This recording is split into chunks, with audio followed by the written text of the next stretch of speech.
It will? It does for my intro. It's like part of the intro. Or no, I changed the intro because I had basically I used to have the Milo theme as part of the intro. Now I got a barbershop quartet to record the song. It's time for Phineas Flynn's Law, kind of like the to the Doofenshmirtz jingle. Oh, that's cool. That's rad. Yeah, so that's kind of the new intro. So they can see us now. We're live. We're live. It's Hello, alive. everybody. It's alive.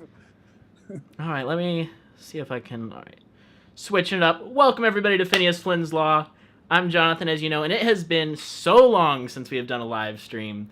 And I actually tonight brought on Brock Powell to talk Milo and Phineas and all sorts of stuff. So, Brock, for those of you who don't know, just give us a little introduction to you.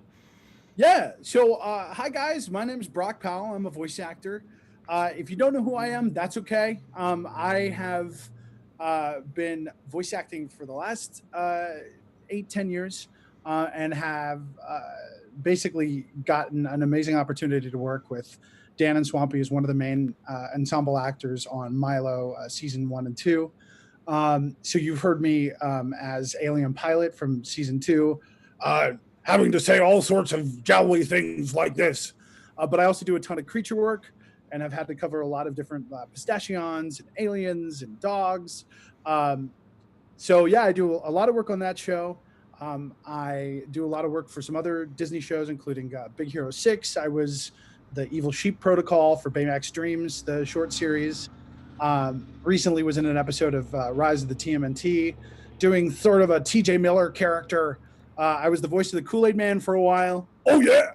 And if you're a gamer at all, I not only voice the Dark Elf King in God of War, but I also play Hanbei the Undying in Sekiro. So a lot of people enjoyed that game. That is so cool. Yeah, no, as far as Disney, that's awesome that you're getting so many jobs within Disney itself. That it's kind of like you get to go back and forth and do the different Really shows. cool. Yeah, and I've got a couple things that I've been able to work on with them that I'm really excited to talk about when I can. But I love the Walt Disney Company. I got started with them as a cast member in the theme parks first, helping out with a show called Turtle Talk with Crush. Yeah, dude, you so totally rock. Oh So, my gosh, you did Turtle Talk with Crush. oh, dude, yeah, man. So that's where I got my start, and then it led to honestly more than I could have imagined. Getting to work for the company has been amazing, and I love all the stuff that we put together, and especially working with Dan and Swampy. Um, Being a voice actor is an amazing process, but it does not get any more collaborative than when you get to work with those two, because they are so funny and generous and clever, and kind, and they're just fun to work with. Yeah, absolutely. So, for everybody, can you name every character that you've played on Milo Murphy's Law? So I was talking to the casting director of the show today because I was clearing some of the questions you sent over, and I cannot. I voice a lot of characters. If you go to my IMDb page, they did a very good job. Whoever was up on that has been doing a really good job of trying to keep track. Um, Season 1, I did Llama Judge. I'm a lot of weird, random ancillary characters. If it's not Dan and it's not Swampy, it might be me. So Yes, the running joke is Dan Swampy are like almost all the background duos, which there's like 100. yeah. So and they were really generous. Season 2, they let me have just so much fun. There is an episode where Dr. Doofenshmirtz, once the crossovers happen, is like helping out in the museum, and I voice a very boring museum director who wants to thank Dr. Doofenshmirtz. So stuff like that. Uh, the episode where Diogi is in love. I voice a bunch of the dogs, including Pia, who's the little poodle that he falls in love with. Pia, yeah, they didn't name the dog, so that's really cool. That So it's Pia is the name of the poodle. I actually was looking the script up. Every dog, and to the credit of the writers of the show, every character had a name. So all the creatures and short of like the pistachions, which would be yeah, just pistachio one, two. pistachios. The every character had a name, and the level of attention to detail for you as an actor is always really fun. Um, but yeah, and then I was also Dr. Not Sorry in the Agent DOG episode when we finally get the that Alka tie-in. So I was Dr. Not Sorry, which was really cool. Yeah, I mean, I had the time of my life working on that show, and if you were to try to ask me to name all the characters I did, I'm very grateful to say that they were very generous and let me voice way too many characters on that show. So if you listen, you can usually hear me in season 1 as a character named Karo. Karo's basically, yeah, he was only named in the script, but there is in rooting for the enemy, there's a cutaway scene with all the football players, and the coach is talking and telling all the kids to put their phones down or something, and Karo was always the butt of those jokes with just like, sorry, what were you saying? Like, were you the kid who's like, I'm saving up for med school at the ice cream stand? Yes, no. Maybe it's been so long since I've recorded. I'm definitely the gecko. I'm the gecko mascot. So in one of the first episodes I did, I would go geckos go, go geckos go, and then we did like we had to do that in ADR, which is ADR is automated dialogue replacement, or basically anytime you add dialogue after the animation's done. You got to replace the scratch, right?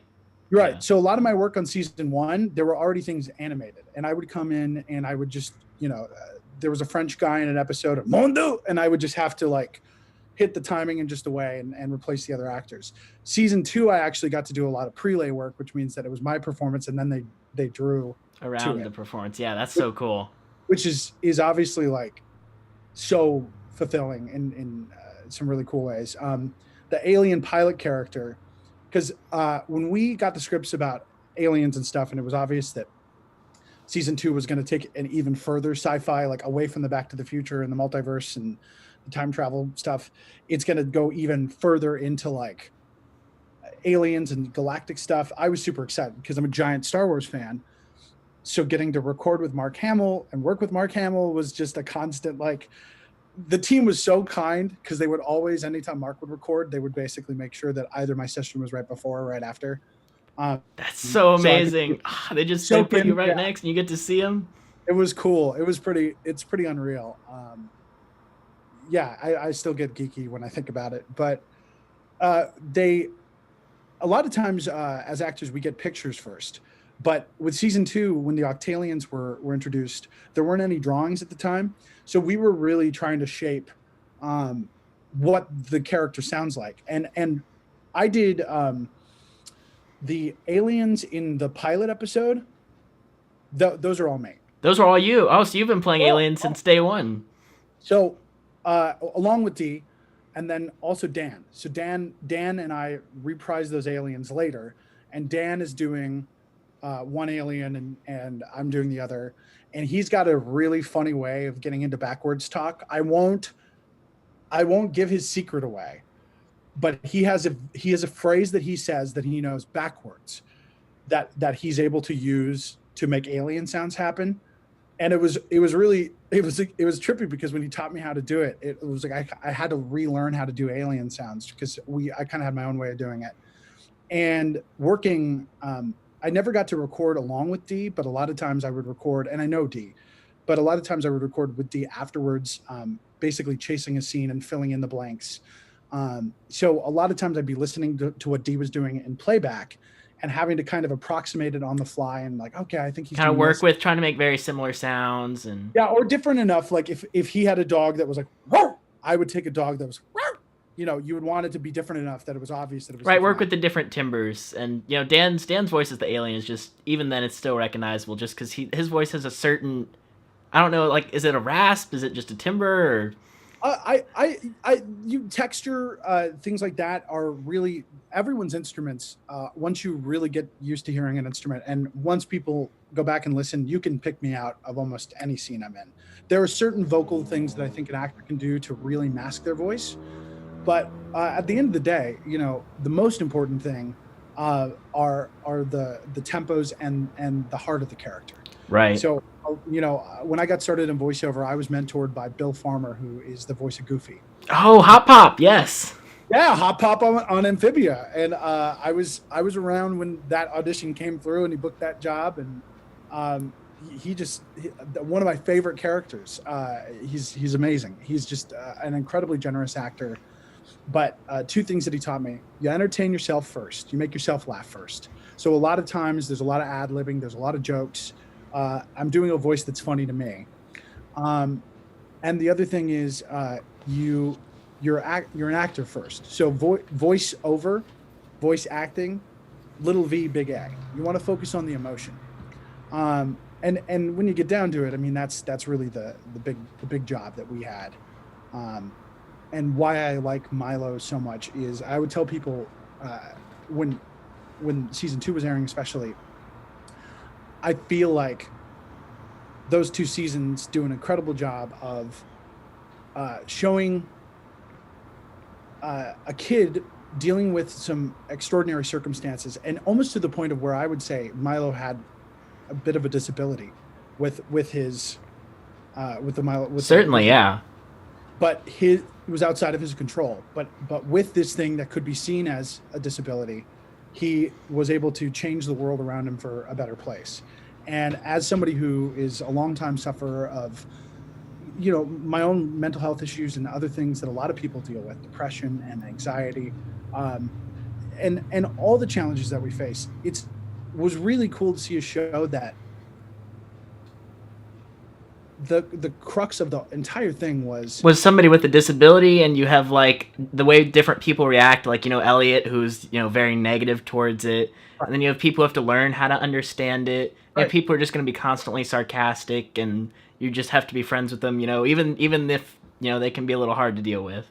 Right, like Bradley. And exactly. He's very very salty. Yeah, but for the most part, this thing that could be seen as a negative made everyone else's life more positive. And I think that was a really cool aspect of the show that I really enjoyed being a part of, and bringing life to these characters that are just so fun. And even if it's a one-line gag, there's so much thought put on the humor and how to make it funnier. And a lot of times they would ask me to ad lib or just make, just do one more. And so much of what we played with in the room ends up in that episode. So there's so many things that are just off the cuff that were funny. Like there's the end of season 1 when the pistachions, I think it's the Phineas and Ferb effect. Oh yeah. Phineas, so top of season 2. Yeah. Yeah. But at the bottom, before we get introduced to them, there's an episode where the pistachions are, there's an episode where the fungus among us, where they go back in time for the first time. Yeah. Yep. And then they make the pistachions get split up, and they're tiny. Right. Yeah. So if you listen in that scene, I was a bunch of those little ones, and we just made a bunch of jokes. And so there's like, instead of I'm melting, one of them's yelling I'm mulching, which is where. Oh, that's what it is. Okay. There's so many little jokes that are even like hard to pick out. I know, like one of the bit tiny pistachions, as soon as he gets shrunk, he yells out some sort of line, but I've listened to it over and I still can't figure out what he says. Like the details, it's all there. There's a ton of really cool stuff like that. But yeah, so I just rambled for a long time. I'm so sorry. No, and even in like in the little bits of scripts, like I'm always trying to do deep dives to find stuff on the internet. I found, like full versions of Milo songs that, maybe weren't supposed to be out there, and like some people posted like, work on storyboards and other things like that. And like even seeing like, because they put the scripts at the bottom of the storyboards, and like some of the lines have changed. Like I know during Cavendish and Dakota's first meeting, it was supposed to be like, it was like, is the lollipop black carrot? And then I think they changed it to like black currant when he was recording. Just little things like that make it just so much funnier. It's pretty amazing what happens in that room, and everybody that I got to work with. I mean, I was I still am a huge Weird Al fan, and one of the things I love about Al is he's so excited about how excited you are. So like when you meet him and you get to talk with him, especially working on the show as long as we did, I would geek out about like songs that he did when I was a kid, Amish Paradise, and he's just a really generous and kind person. Yeah, and now you're recording on a show that he's on too, and he's singing on, which is pretty crazy. I know, it's pretty crazy. All right, so I'm guessing your favorite character to play on Milo probably was Alien Pilot, right? Just because he had the most kind of role in the show. I would say Alien Pilot was really fun. I love Dr. Not Sorry. That was a really fun recording session. I just always enjoyed being in the mix. So even if it was like a one-off character, like a small thing, it was just always really fun to be in kind of in and out. But I'd say Alien Pilot was my absolute favorite because we really got to Swampy and I worked because he was the voice director on the show. So we worked to come up with something that was basically like, oh, it's a squid monster alien.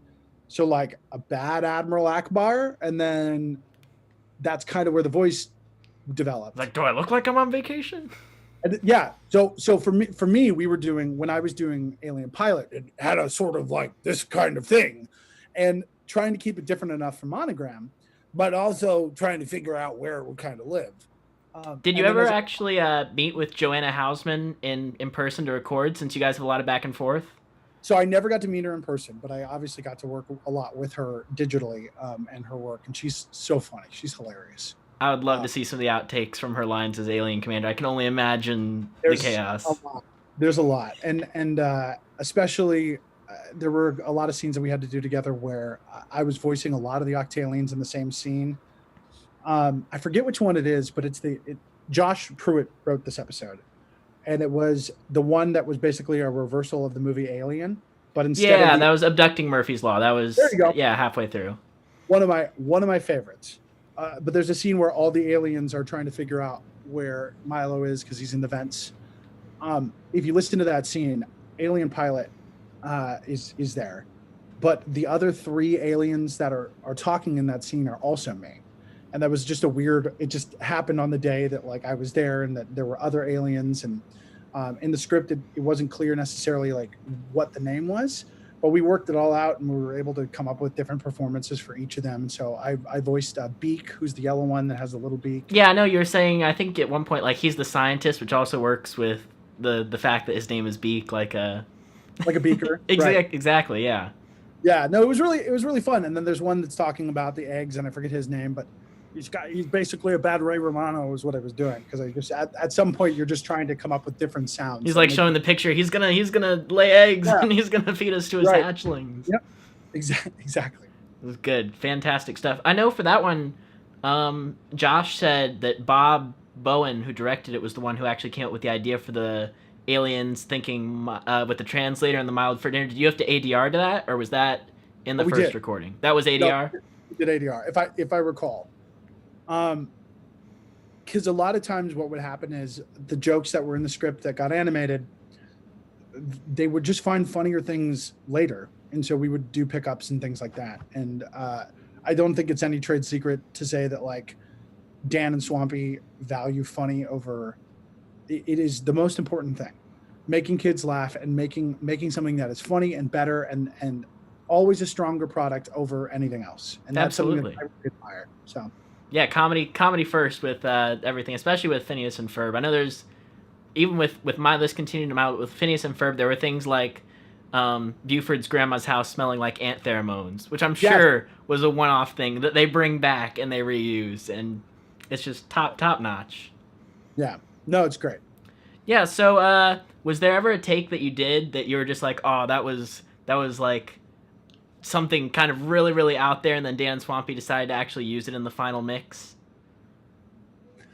There were a couple things that I was pretty surprised to find out that like made it in there. I'm trying to think of like I did the Nature Surveyor in season 2. There's this really great bit, this run-on bit where these 2 guys are trying to build out part of the Danville swamp, and this really long monologue, and so there was a lot of stuff in there that like any time a joke would be snuck in off of the script, if you didn't get it in the recording for prelay, they'd bring you in to dub it.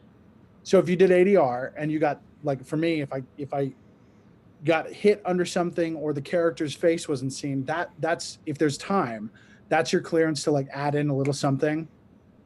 So like in the Dr. Not Sorry scene, there's this whole thing of like, oh, hey, what kind of cliff has a waterfall in it? Or like, what kind of park has a cliff, eh? And so then there's a fall off the waterfall, and you hear me go, yay! And then I added in a still not sorry. And they left that in because it just fit with the timing, and we managed to get it in one. And so things like that. I remember one of my first records, I was doing Walla, which means that like on top of the characters that you have that are like named characters in crowd scenes and stuff. I think it was the Battle of the Bands episode.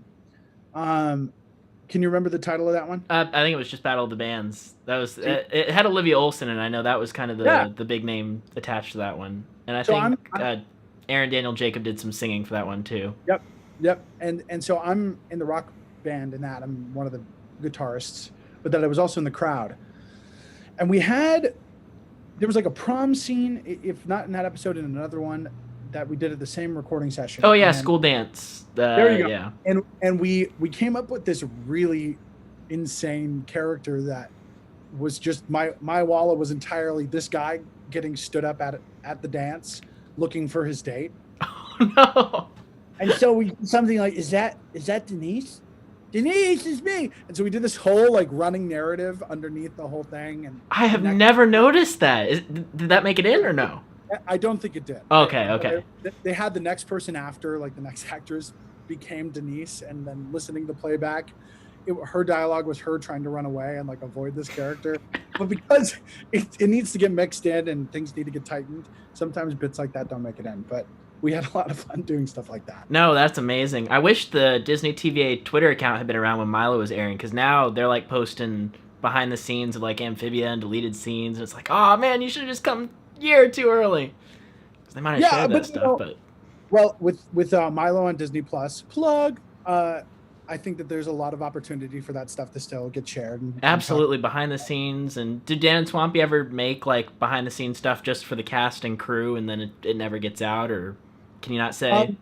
Not anything like like that was circulated or anything like that. But just every time we were together, there were inside jokes and things that developed as a cast and a crew, and certain voices that we would bring back that were not at all the voices that would end up in there.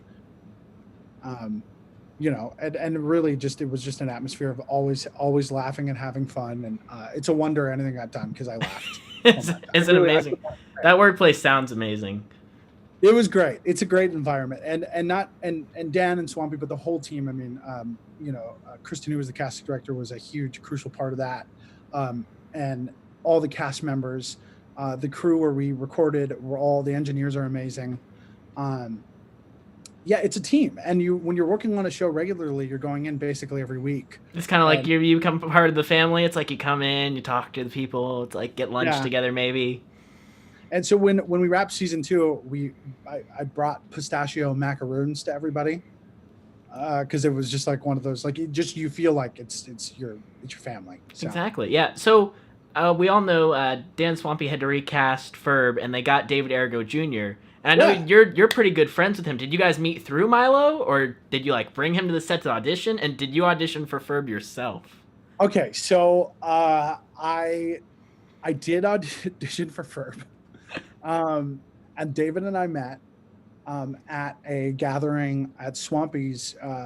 Swampy has a production house where he does a lot of animation, and we met there for the first time, and he was introduced to me as the person that would now be Ferb, and we just became fast friends. I mean, it kind of goes back to the thing that I was saying about Dan and Swampy and the funny coming first. Character integrity is really important to me, especially as a voice actor. The best person should have the job. It should go to absolutely the best. Yeah.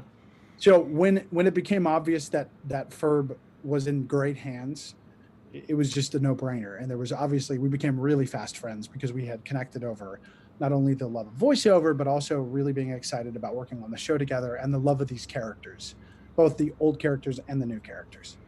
Yeah, no, that's amazing. And so, can you tell me a little bit more about like what constitutes an additional voice in the cast versus a named character? Because I know a lot of times, like some seemingly big characters, like I know Jeff Bennett came in and did Derek for Fungus Among Us and Phineas and Ferb Effect, but he was never actually credited.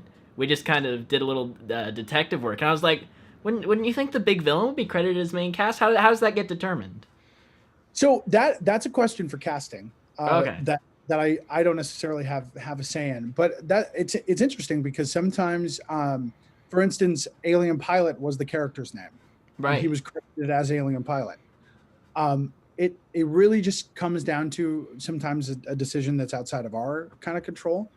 But for me, I think the big difference is you'll find me in a lot of episodes as under the additional voices, and there's a bunch of us. I mean, and you'll go through that and you'll go, oh my gosh, I didn't realize Carlos Elzraki was there, and Diedrich Bader, and these amazing talented Pam Adlon, like just as additional voices. Oh, I mean, she did Billy Bison. I remember that. That yes, was hilarious. it was great. Wonderful but just bit. there she is. I mean, so we were all working double duty, and a lot of times we weren't all getting credited as named characters, but we were all happy just to be a part of the show. Yeah, no, that is amazing. So let's see.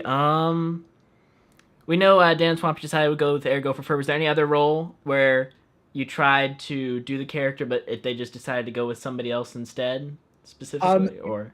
It's an interesting question. There was a character that I voiced in one of the drafts of, I forget which one it is, but it's what happens in it. You're gonna know. So if I'm not mistaken, Coach Kevin Michael Richardson's character, the coach goes to a support group for people who've been abducted by aliens. Yeah, that was a unique episode because that was, I think, the first time Cavendish appeared without Dakota, which was a big deal. So in that episode, there were two characters that were in that meeting, and at one point, I had done both of them, and the guys had decided that they had wanted to bring in Hal Sparks, the character actor, to do the other person. Yeah, was so much better. It was so much better. Because it's one thing to again, when you're using your own vocal instrument and you're playing off of yourself, it's really cool. But to see the work of an actor that you respect and get to work with them is really kind of satisfying. I think I was doing a bad Jesse Ventura. I was doing like this sort of thing, if I recall. I think one of them made it in. I think the guy who's like a turkey or something along those lines. Yeah, there you go. Remember turkey? Yeah. Yeah, turkey. Yeah, you remember. That's absolutely right. Because I know the other place I know Hal Spark. I know he was in Lab Rats, I think, and he had this fun cameo that was extended in the extended version of Spider-Man 2 in the elevator scene. So yeah, he's got some good comedic chops for sure. Yep. I mean, most of the guest cast were all just really super funny comedians and really talented. I mean, you had Joel McHale, you had. Oh yeah, absolutely. Thomas Lennon, who I'm a huge fan of Thomas from Reno 911 and all that. Like he wrote Night at the Museum. It's just crazy. It's a crazy world. So, you have anything that you're writing, moving into writing potentially at all, or? Oh wow! Okay, going for it. Well, you mentioned other people working on writing, but yeah. So I do have a pilot that I'm working on that I may or may not be co-writing with someone involved with this show, but I can't really talk about it. But yes, I may or may not be writing or have written a pilot with someone involved with Milo Murphy's Law. That is amazing. Bringing your sense of comedy straight through the Disney TVA. That's I mean, we're working on something along those lines. Yeah, right. Yeah. So yeah, that's where things are right now. I hopefully if things go the way my gut is telling me, there'll be some cool stuff to talk about at some point soon. No, that's amazing. So since you've done so many aliens in Milo, can we expect, given that Candace Against the Universe is set in outer space, to hear you as any aliens in that film? So I can say that you will probably be able to hear me if you keep an ear out, but I can't say who and I can't say where. But that is all I can say. All right, so we'll keep an ear out for your voice in Candace Against the Universe, which hopefully that'll be this summer. I know Disney Plus just decided to drop Hamilton, so maybe as soon as the final edits are done and the mix is completed for the film, they'll just be like, put it on there, get it out. Oh, I'm in Hamilton too. I mentioned that. I'm actually, my voice is, I dubbed over Lin-Manuel. People will probably be very upset, but I did. You dubbed over Lin-Manuel for the whole movie? Yeah, just the whole thing as Dr. Not Sorry. Just, not giving away my shot, eh? Hey. It quickly became Hamilton, a Canadian musical. Yeah, Hamilton, eh? Yeah, so also you had asked the question that you'd sent along these, which I really appreciate, because I've got ADD. So if I don't have, I really do. Like if I don't have a thing. No, I totally get it. Just follow the train of thought and see where it goes. You were gonna ask or had asked if in Cavendish Unleashed, which one of us, D or I, had voiced the giant alien. Yeah, That was me. that was you. All right. Mhm. And we know there was a deleted scene from Sphere and Loathing with him. Did you get to do work for that got cut, or did they cut that before they brought you in for it? No, I think I did. It's been so long. I think I did, if I recall, but I don't mean to speak out of school. So No, that was. I mean, we saw the boards for the deleted Perry alien fight scene, so that was one of those things that just gets cut, but it seemed really cool. just not and never enough cabin puss. I just love. No, and that's the saddest thing. If we don't get season 3, there's gonna be no more Cabin Puss, which is a tragedy. It's a national nightmare. It's a national thing. And then Baby Cabin Puss. What baby cabin puss is yeah. That's, which also got cut, which is pretty crazy. He cabin puss. The aliens calling him an abomination. That was kind of like one of those. It was in the script, but we would. You definitely took it to the next level as it went on. Super funny. Yeah, it's an abomination. It's just great to say. Well, like I know in Milo in Space, Doof sings a little jingle like "Abomination, Abomination." Yeah, it's great. Dan is like, he's so funny, and getting to watch him do Doof is endlessly great. No, I have to imagine that is so cool, and I'm guessing him and Swampy probably get to record together for Cavendish and Dakota. I can tell you that I remember a specific scene in which they did record together, and I got to watch it, and it was really cool. Cavendish and Dakota are my two favorite characters on the show. Agree. They're the best. Outside of Judge Concentric Circles, who you also voiced, but I mean, he doesn't get enough screen time. He needs to come back.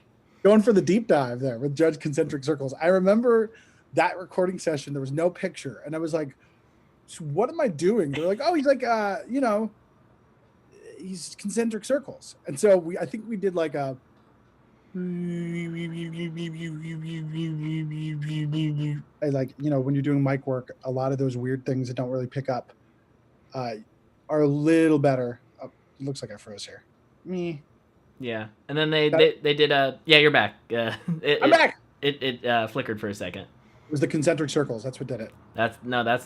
So yeah, and then I know that episode was big because you voiced the alien llama, which kind of blew the mind of the fandom because Dan and Swampy usually have a no talking animals policy in the cartoons. We saw the llama talking, and we were all just like, Phew. And then you mentioned there was, I think we lost you. No, I'm still here. Okay, you're good. It froze for a second, but yeah, that was like a big thing, and then we learned, it was an alien, so. Right, so it's not technically breaking the rule, right? Yeah, well, we all thought that because there's a running through line of the llama domination throughout Phineas and Milo, because you have like the llama incident and kind of that whole shtick with the llamas putting on the plays, and then in Phineas and Ferb during the Quantum Boogaloo episode, when Candace is calling Stacy, she mentions, "Good luck passing that llama legislation," which means apparently the llamas have gained some sort of sentience to the point where they need to pass legislation. And so we all thought this was just the llamas have evolved into these supreme beings, and that was the conclusion to the story. But it was an alien. But yeah, we have fun with it. Yeah, no, I'm glad you guys all enjoyed it. I was just checking the chat to see if anyone else had any other questions or. Let's take a look in there. I have not been paying attention to it. We've been neglecting the chat. Hal Sparks is the dad from Lab Rats, yeah. Caro did have a voice. That was early on. Yes, Caro had a voice. He's in Some Like It Yacht. There's a couple episodes where Caro is anytime there's a school scene and a field trip, usually Caro's there. There we go. Yeah, no. Let's put it out there. If you have any questions for Brock, go ahead and throw them in the chat. Yeah. It's open season. We got a little bit more time. I'm going to see if there's any questions I missed. Let's see. So you talked a little bit about, the time when they're not showing the face that you can add lines. Were there any lines that you improv'd before they did the animation that made it in? There were. I would have to go back and rewatch. I've been actually considering doing a live rewatch of all the Milo episodes with Yeah. some other cast members to maybe get people to watch it on Disney Plus.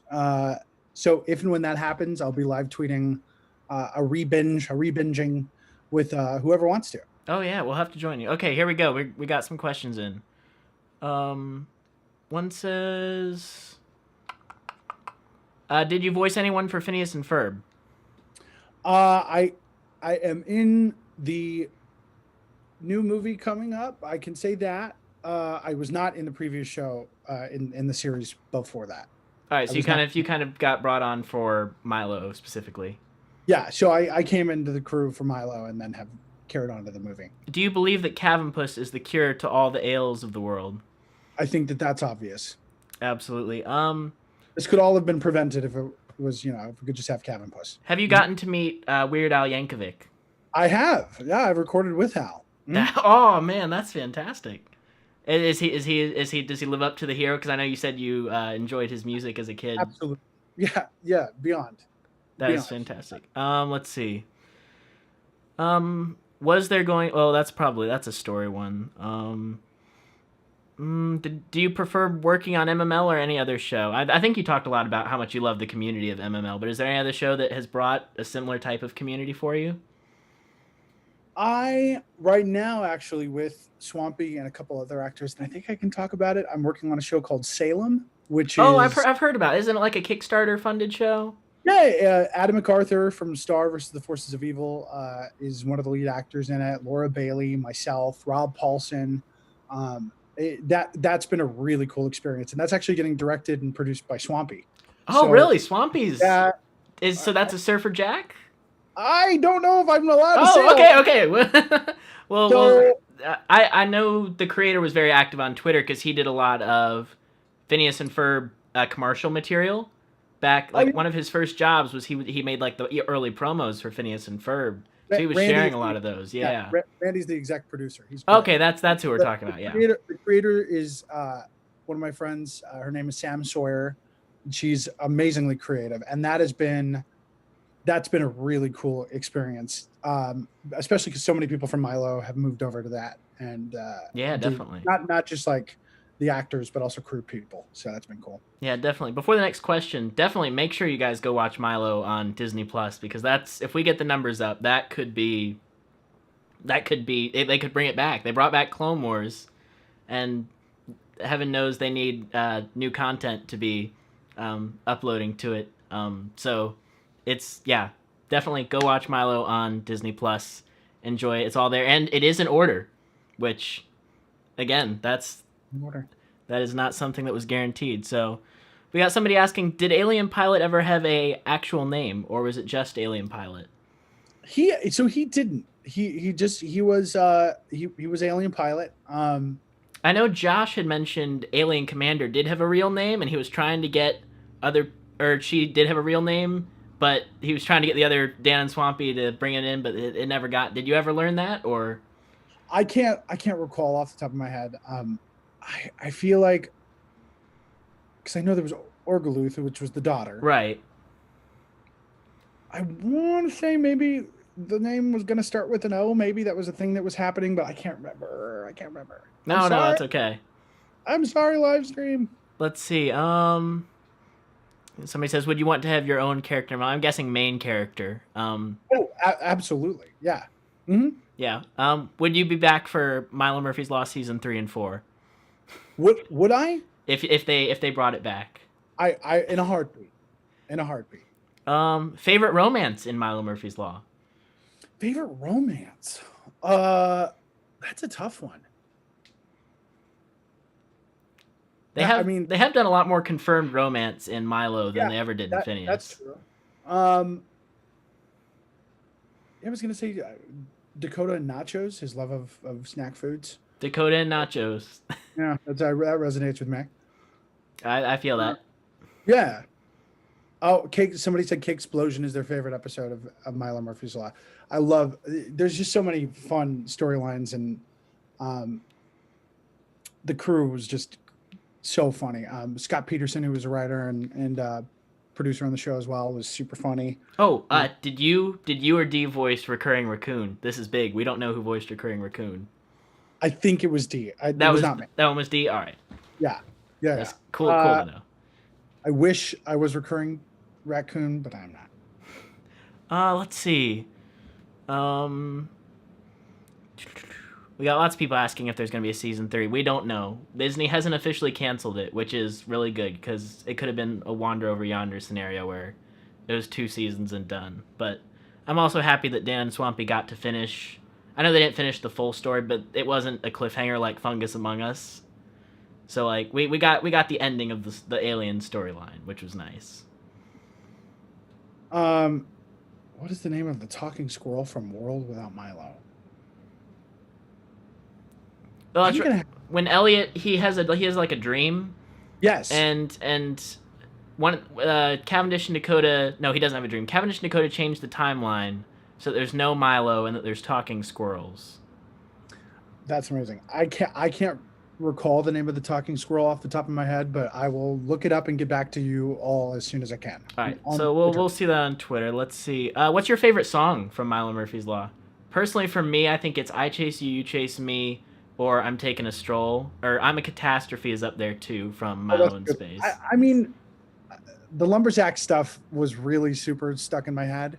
Chop, chop, chop. Chop was so good. I love that. Rooting for the Enemy, also one of the earlier songs I really liked. Yeah, that was definitely they were pulling that out for the top. It's like we got to show everybody this is what the show is. That was a weird thing about that episode was that it's one of the only episodes where Milo doesn't have his backpack at the football game, and we've all wondered why he makes such a big deal about his backpack, and that is literally I think the only episode where he didn't lose it and he just doesn't have his backpack at the football game. Well, I would say like maybe it's a stadium thing. You know, they don't let you bring out cool and backpacks and that makes sense. Yeah, I can't bring your own snacks. Lard World's pretty lenient though. They're just like bring whatever in, please. That's my head canon. So there you go. Take it or leave it. There you go. Let's see. So how'd you get into voice acting? Like I know you said you did like Turtle Talk with Crush at Disney. Was that like one of your first voice acting roles within Disney, or did you like do a show before that, or? I mean, I've been a theater actor most of my life. So I went to school for stage acting and got my degree in theater. Yeah, the first thing I ever did was a short film that I don't think ever came out, which would have been about 10 years ago now. Oh, wow. So that's a lot you got done in 10 years. That's pretty impressive. I mean, it's not bad. It's been a fun run. Rob Paulson has a quote that he says, which is the best gig or his favorite gig is the next one. And that I kind of like to adopt that because I think that for me, it's about a body of work and I just love doing this job. I love it. I got my actual start and figured out like voiceover was what I wanted to do when I was out of college and I was working at Disney and then had another job as a janitor. And I would listen to a podcast called Talkin' Tunes with Rob Paulson, which is still available. It was on the Nerdist for a while. And on that episode, I would listen to all these voice actors talk about their story and how they got started and realized that was the thing I had wanted to do. And working for Disney was a real big dream. And now it's just, I'm so fortunate to say it's like a huge part of my life. I get to work with with the company and on all these really cool things. So it's really fun. I'm looking, Darcy is saying she really wants us to answer a question, but I can't find. She says, Brock, first she says Captain Puss is underrated. So what do you think? Which is obviously, yes, he's very underrated. I agree. Darcy wants to know what my favorite show is, Milo Murphy's Law or Phineas and Ferb. She says, do you think Phineas and Ferb will ever come back? I'm guessing beyond the movie. I do not know. Yeah, it's all up in the air right now. All I will say is that the movie is going to be awesome, and I can't wait for everyone to see it. Do I like Milo Murphy's Law or Phineas and Ferb better? Ooh. Do we have to pick? It's like, I know you have the personal connection to Milo, but on the other hand, I love Phineas and Ferb. Phineas is iconic, and what's funny is I went back and watched Phineas and Ferb as an adult. Like I missed it because I was in college, so I didn't grow up watching it like a lot of people did. I was in school and I had like an ancillary connection to it because of work. but when I started working on Milo, one of the things we have to do is research shows. So you go to, like, anytime creators have a show, you want to go back to see what they did before to kind of get a flavor or an idea of it. Right. So I was hooked after the Star Wars special. And in fact, I got to work with Ross Marquand at a table read for something else, and he was Han Solo in that, and I was such a geek about it because I love Star Wars. But yeah, I mean, I loved Phineas and Ferb. But I really love Milo, and I'm a sucker for science fiction. And as a kid, like, this is a show I would have just absolutely devoured. So as an adult who's basically paid to be a kid, it's really cool. No, yeah, and I love what they've done with the plot lines with Milo too. That really, it kind of drives the show forward, and so you're always kind of anticipating, the next development in the plot line, which I think they're pretty well spaced out. And I know we all talk about this, but the introduction of Cavendish and Dakota, with them making two different versions of a lot of the first episodes, like one with them, one without, that's still just crazy.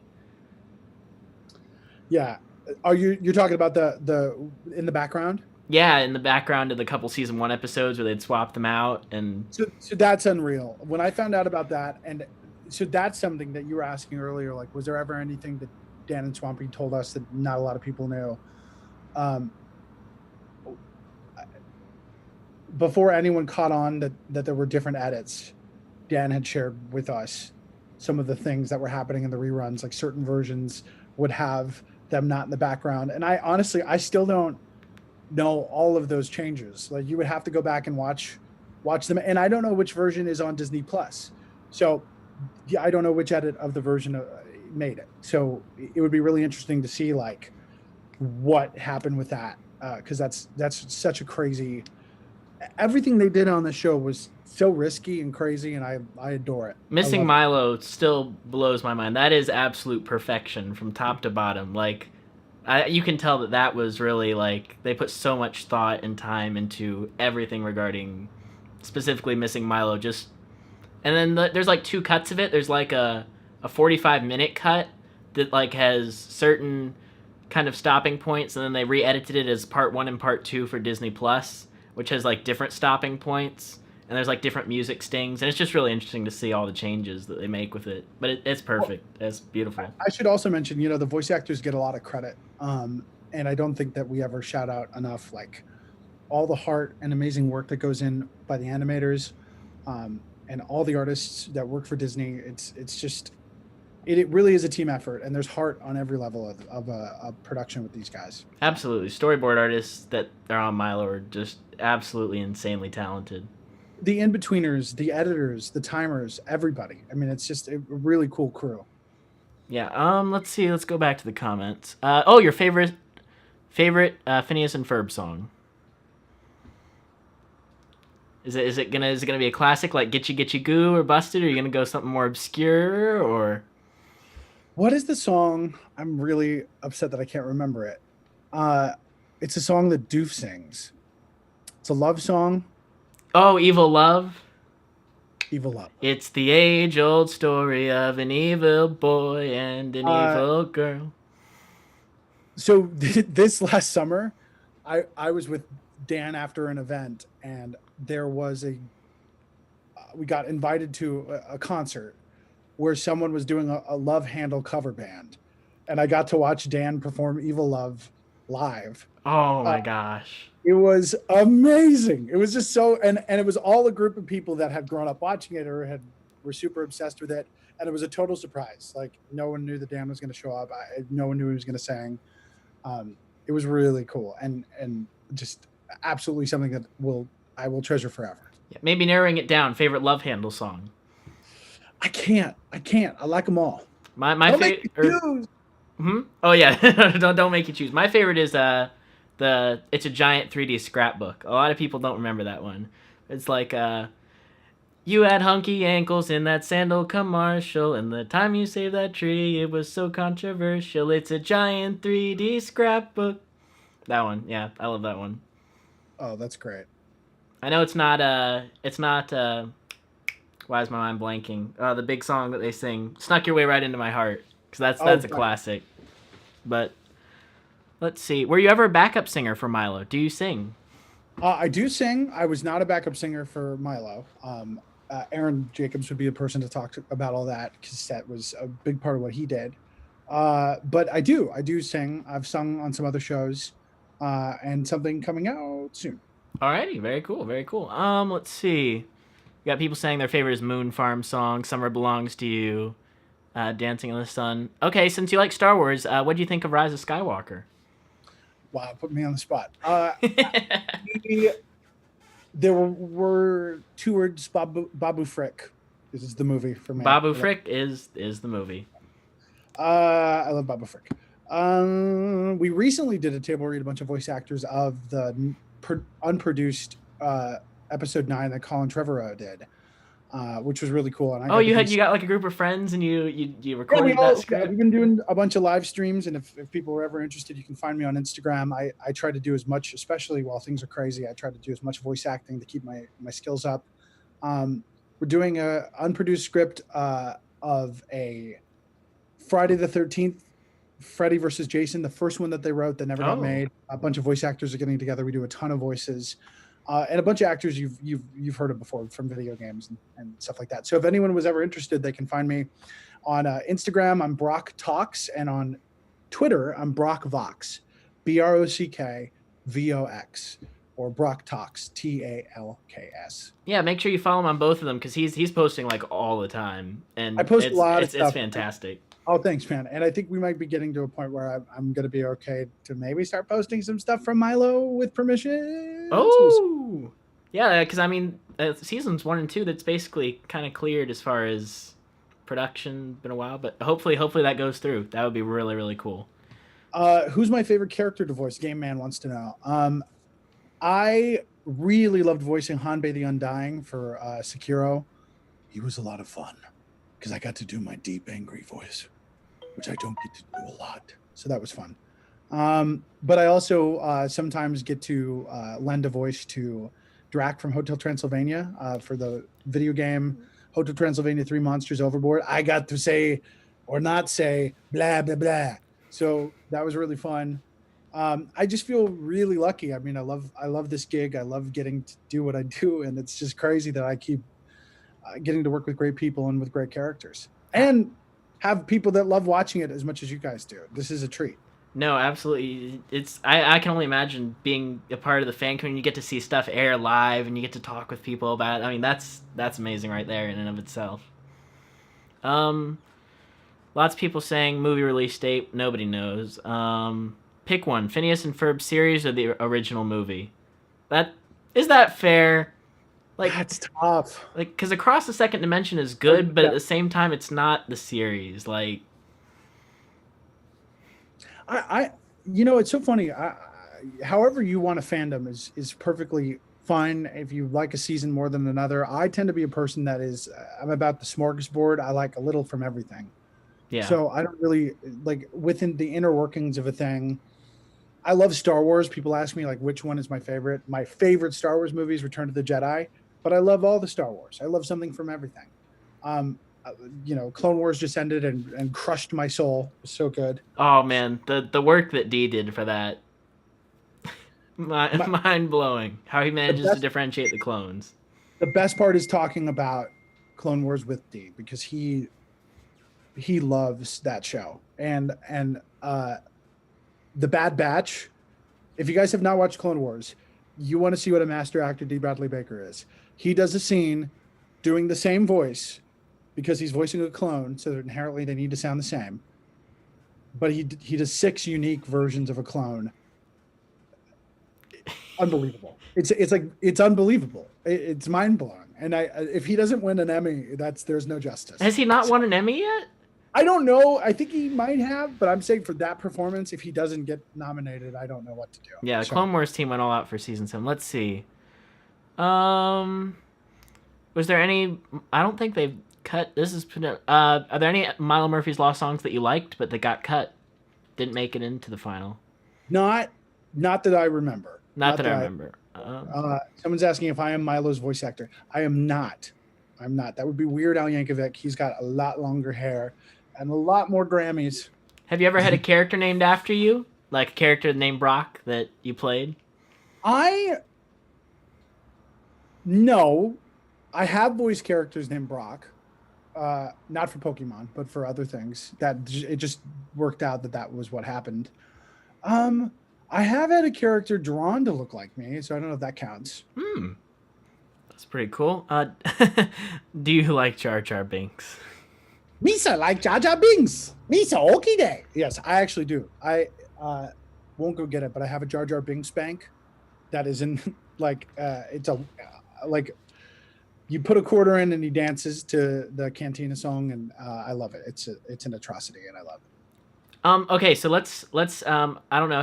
How much longer do you have? Can you go off like 10 more minutes ish? You got about. Yeah, I can. Sure. All right, so let's see let's see if you can do your best imitations of Milo characters. So imagine you're cast as every role in Milo. Give me your best at least for all the male characters, like Milo, your best Zach, your best I know with Zach it's really interesting because I know Aaron Daniel Jacob does his singing voice, and he actually manages to make it sound very much like as if Mackay Curtis was singing, which is surprising when you hear a lot of his other work with Phineas and sings. He's got a very that's crazy what he can do with his voice. So let's see what can you do like a let's start with something out there. King Pistachio. Give me your best Reese Darby. Oh man, I'm trying to think of what King Pistachio even sounds like. I claim this land for pistachios everywhere. I mean, he's got sort of that New Zealand thing there, doesn't he? He's got like something like that going on. Of course, you also all of a sudden you get into Jermaine also. I'm the zone commissioner. What was one of the lines Orson had? I'm trying now. I've jumped over to this. Oh, I'm sorry. I'm the zoning commissioner. I'm sorry, but you've crossed the line. You're out of the zone. Yeah. No, literally, you're out of the zone. I'm going to have to ask you to move. Yeah. Let's see. I can kind of do a doof a little bit, but I've never done it. I will do it now. But here we go. Perry the Platypus. How unexpected. And then that's really solid. That's really good. Oh, streams freezing. I'm seeing it. Wait, it's the Disney legal team. They heard Doof and they're just like, shut it down. Yeah, and for all the creature voices I do, I cannot do Perry the Platypus. I wish I could. Has D ever shown how he does it to you, or? I've watched him do it. If you paid me $1 million, I don't think I would be able to do what he does with that. That's just hands down. These are, yeah. So and Milo is so tough because it's just Al's voice, and the same thing with Zach. And because Mackay and I are like I'm in my 30s, but when you're eventually the age of the voice, it can be hard to do like a younger sounding voice. So like my version of like something like this is like a teenager kid, but it's clearly I'm not a teenager. It's like that Tom Kenny kind of SpongeBob voice. Yeah.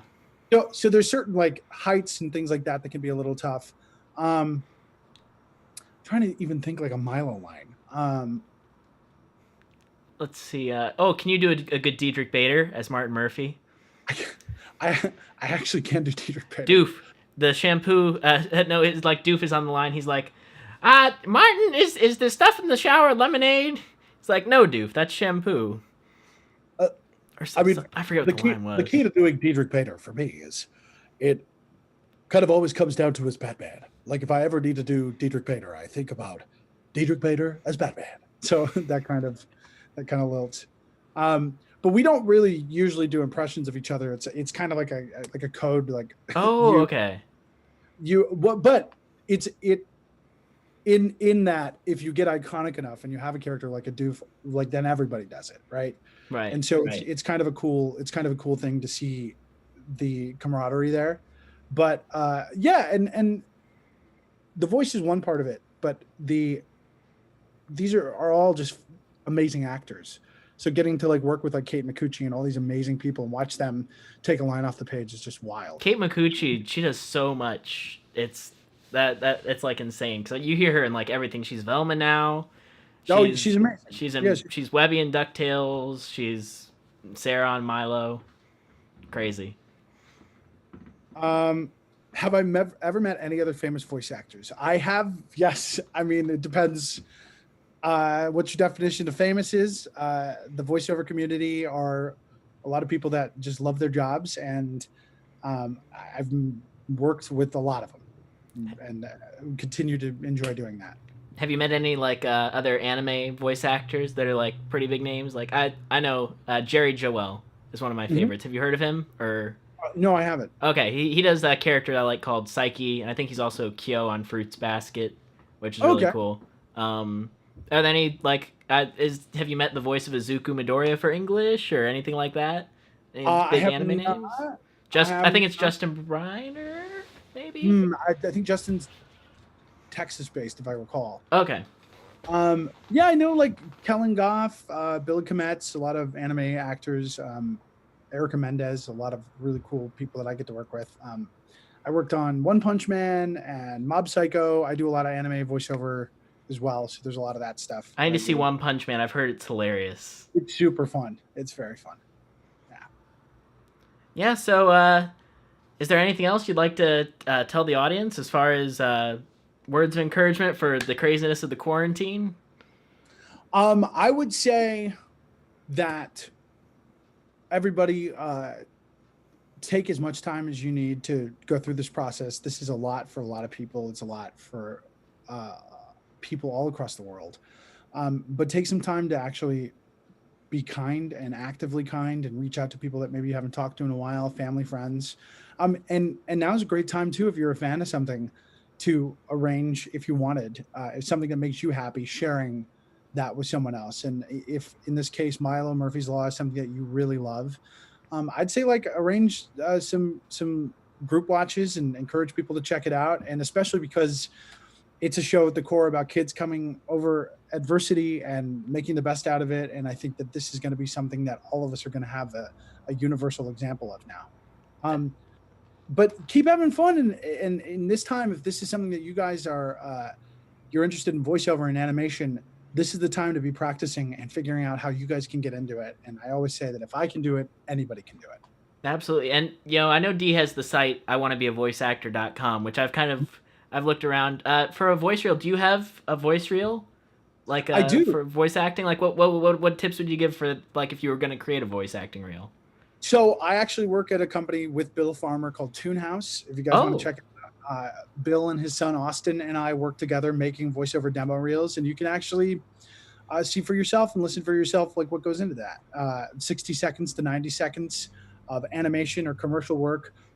We do custom copy. We work with you. We direct you, and we basically you want to keep practicing your for animation. Impressions are great. Characters are more important. Being able to come up with a real vivid character. So I would say some advice that was given to me is do your celebrity impressions badly and your family and friends perfectly. Doing an impression of your grandpa's laugh or your teacher's laugh and those sorts of things, that's what you want to do.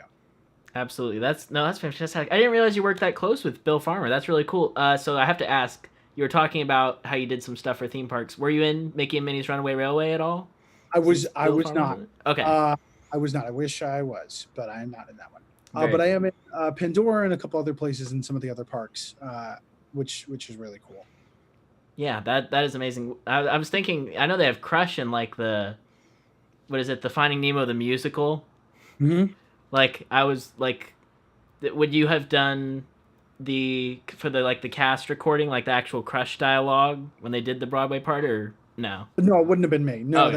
that was the actor doing the performance. Okay. Well, I know they don't really have a consistent cast for it because it's a theme park show. But anyways, either way, still really cool. Okay, so last question before you go. Favorite other Disney TVA show outside of Phineas and Ferb or Milo?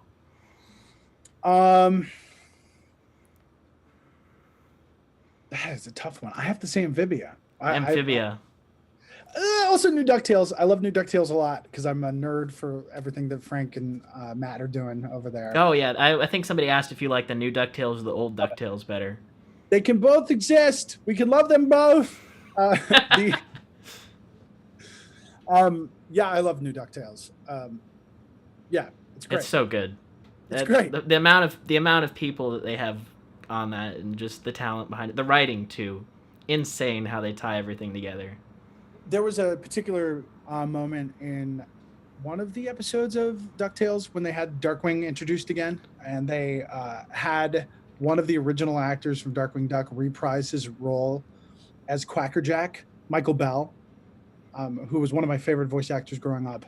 I fell out of my chair because it was 2 lines. It was totally like could have been anybody, but they got the guy to come back and do it. And I was like, yes, no, the attention to detail and everything is just, it's amazing. And they brought back Jim Cummings, which, I mean, legend. Amazing. Legend. Yeah, absolutely. I love working with Jim. Every chance I get to work with him is a masterclass. My favorite character of his is definitely Hondo from Clone Wars. Hondo's great. I'm a sucker for Pete. I kind of like Pete quite a bit. Yeah. So. No, that's really cool. Anyways, thank you so much for joining me tonight. Of course, yeah. It has been an absolute pleasure having you on the live stream, and yeah, it's amazing. We got somebody from the Milo universe to actually come and talk about this show, which is just fantastic.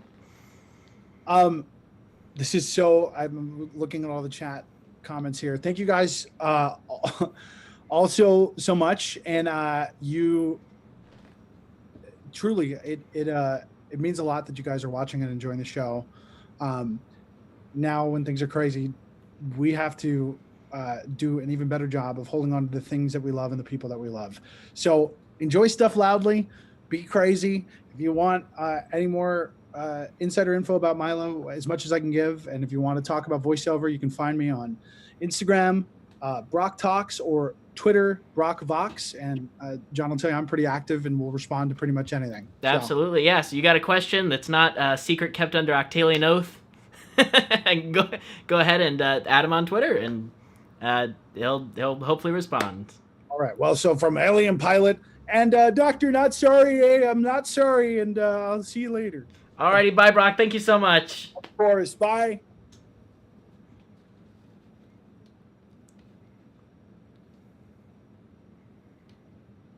Alrighty. Well, friends, that was a lot of fun. We're going to switch back over to me. Welcome back to the live stream. I know I couldn't really address you all while Brock was on. Again, thank you so much, Brock, for coming. That was absolutely amazing. I'm taking a look at the live chat here. Let's see what's kind of going on right now, because we got somebody else coming on here in a minute.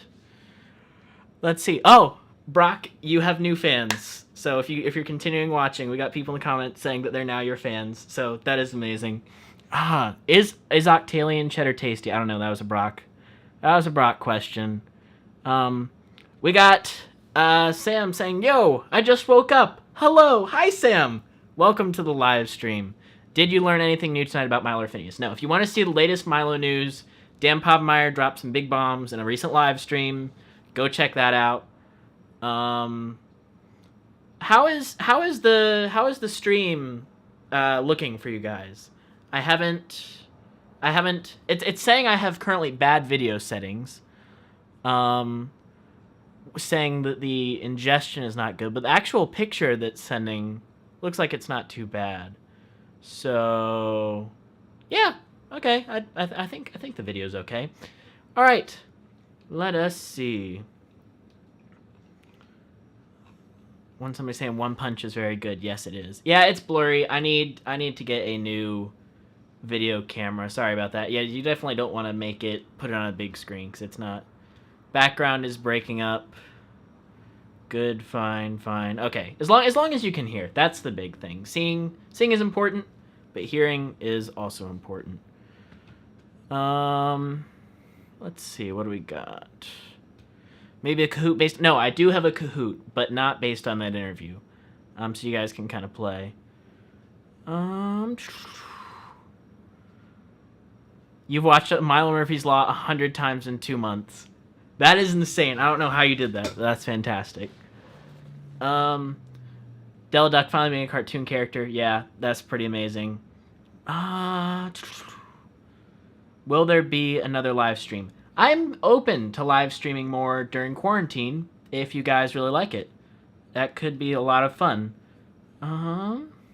Still waiting for my next guest to pop in. 20 people left when Brock left. Oh no, that's not good for the people because the live stream is still going. But I'm glad that they stayed for Brock because That was amazing. How long? Oh, how long is live stream? So the live stream, is going to go till 10:30-ish my time, I think. Something around there. So we got about like another hour and a half if all goes well. I am in Eastern Standard Time, so for me, it's only 9 o'clock. Bob the Random Guy. Oh, here we go. We have our next guest on. It is Rachel from A Miracle or a Milo. If you guys remember when I did A Miracle or a Milo, the podcast, I actually... Oh, interview setup. Oh, no! You're gonna want to turn off the background. It's gotten really dark.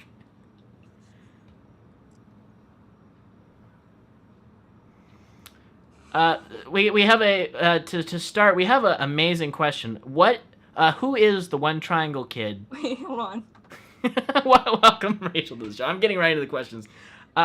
Who is the One Triangle Kid from the show with Ferb in it? What was that? I missed part of it. I had to pause.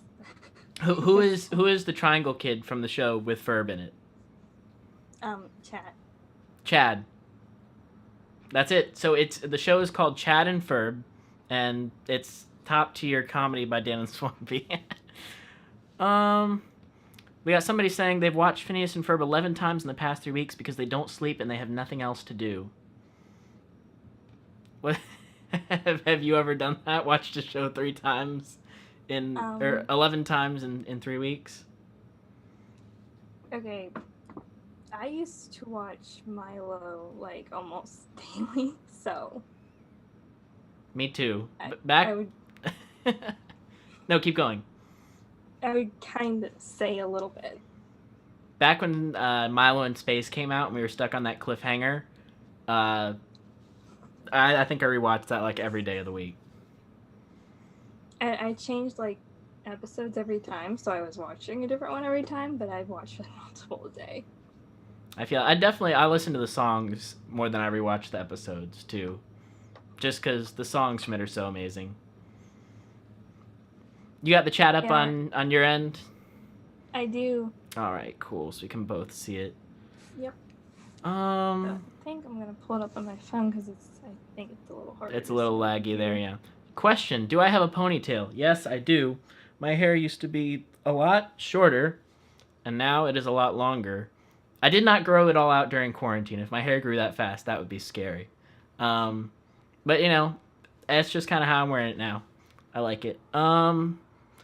We got lots of people saying it's different time zones. It's really cool. So thank you all from joining from all over the world, because it still blows my mind that we got people. Some of you it's like 1 a.m. Others it's like 3 in the afternoon. For me it's around 9:15ish, so evening time.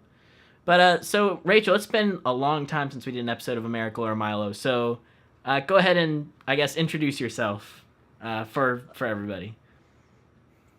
Well, I'm Rachel. I'm from Miracle or Milo. You might know me more if you're in the Milo fandom for drawing a lot of fan art as Ray of Color on Twitter.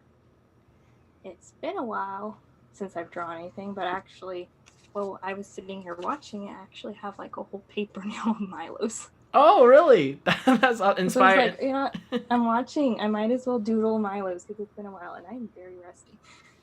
Who's your favorite Milo character to draw? Or the easiest? I want to say probably Melissa. Milo's actually one of the hardest right there with Zach and Cavendish, because Milo, something about the way his hair is drawn is hard. Just from a perspective standpoint, or? I don't know, I guess I'm used to characters that have more fluff in their hair or something. Milo's is more stiff, that's for sure. Yeah. Let's see. We got somebody saying they're watching Milo Murphy's Law for the 104th time. Let's see. Somebody saying, how come the stream only has 50 people? Usually the streams have a couple thousand people. My channel's smaller. It's only 8,000 subscribers-ish. So, not as many people. Somebody, I'm in your time zone because Canada. Somebody said the Phineas and Ferb songs are good, but the Milo Murphy's Law ones not so much. So, what's your favorite Phineas and your favorite Milo song? Milo's song, I had this in my head like all morning, so it probably would be Tip the Domino. Tip the Domino. Yeah, because that one's like really catchy, and I think it's clever and fun. I love the animation too that goes with that. The whole way the episode unfolds too, but that's beyond the songs. Phineas and Ferb. I think it's Funhouse, like living in a funhouse. Yeah, that's an underrated one. This is like one of the ones that I always think of when people ask me first. I know there's probably more that I'm not thinking of off the top of my head, but that's one of. You're living in a funhouse, baby. You're living in a funhouse past that gravy. Oh, my mic's a little too quiet. Oh, it is? I can... Yeah, someone said turn your mic up a little. I'm quiet too, so that might be it, and I had to hold it. Yeah, I turned up your volume all the way. So on my end, it's turned up all the way. Somebody's saying their favorite songs are Fear and Loathing, TLC, Rooting for the Enemy. TLC is underrated. I'll agree with that. From School Dance. Yeah, that one. I think that one's really pretty and cute. I think I've got my volume up max over here. Yeah, as far as levels on my end, it looks fine. So, nothing. Yeah, I'm just a very quiet person, and ever since I got a new drawing desk, I have it set up differently. So now the mic is a little farther away. I keep doing the wrong thing here. Oh, you're good. Let's see. Everybody's posting their favorite songs. Oh, Gordian Knot is so underrated. Gordian Knot's amazing. Ferb Latin. That's another. Those are both other ones. I love those two. How Do I Do It is very underrated. Taking a Stroll. I mean, y'all have seen my song countdown, so you kind of know where I think. The season 1, there's a couple things I would change. I don't think the Christmas song would be on there if I redid it. That would definitely be replaced. Yeah, that one's a little bit unforgettable. It's forgettable. There's just not a lot happening with it. It's like, it's nice. It's got a couple good lines, but overall, not too crazy. So I've been working on this video about this Bob Block theory. Basically, the script is essentially the Bob Block conspiracy. So I figure since we haven't done a Miracle or a Milo in a little bit, I'm gonna pull this up on my phone here, and we can talk a little bit about it. You have the comments up on your phone, right? I do. So you probably wouldn't be able to look at it if I sent it to you. So I'll just read little bits from it. We won't read the whole thing. So I'll talk a little bit about basically. I'm sorry. There's nothing inherently wrong with the Christmas song. It's just not great. You know, there's a lot of good. Oh, somebody's saying the Kinderlumper song, Midlife Crisis. Bob the Random Guy says my song list is blasphemous.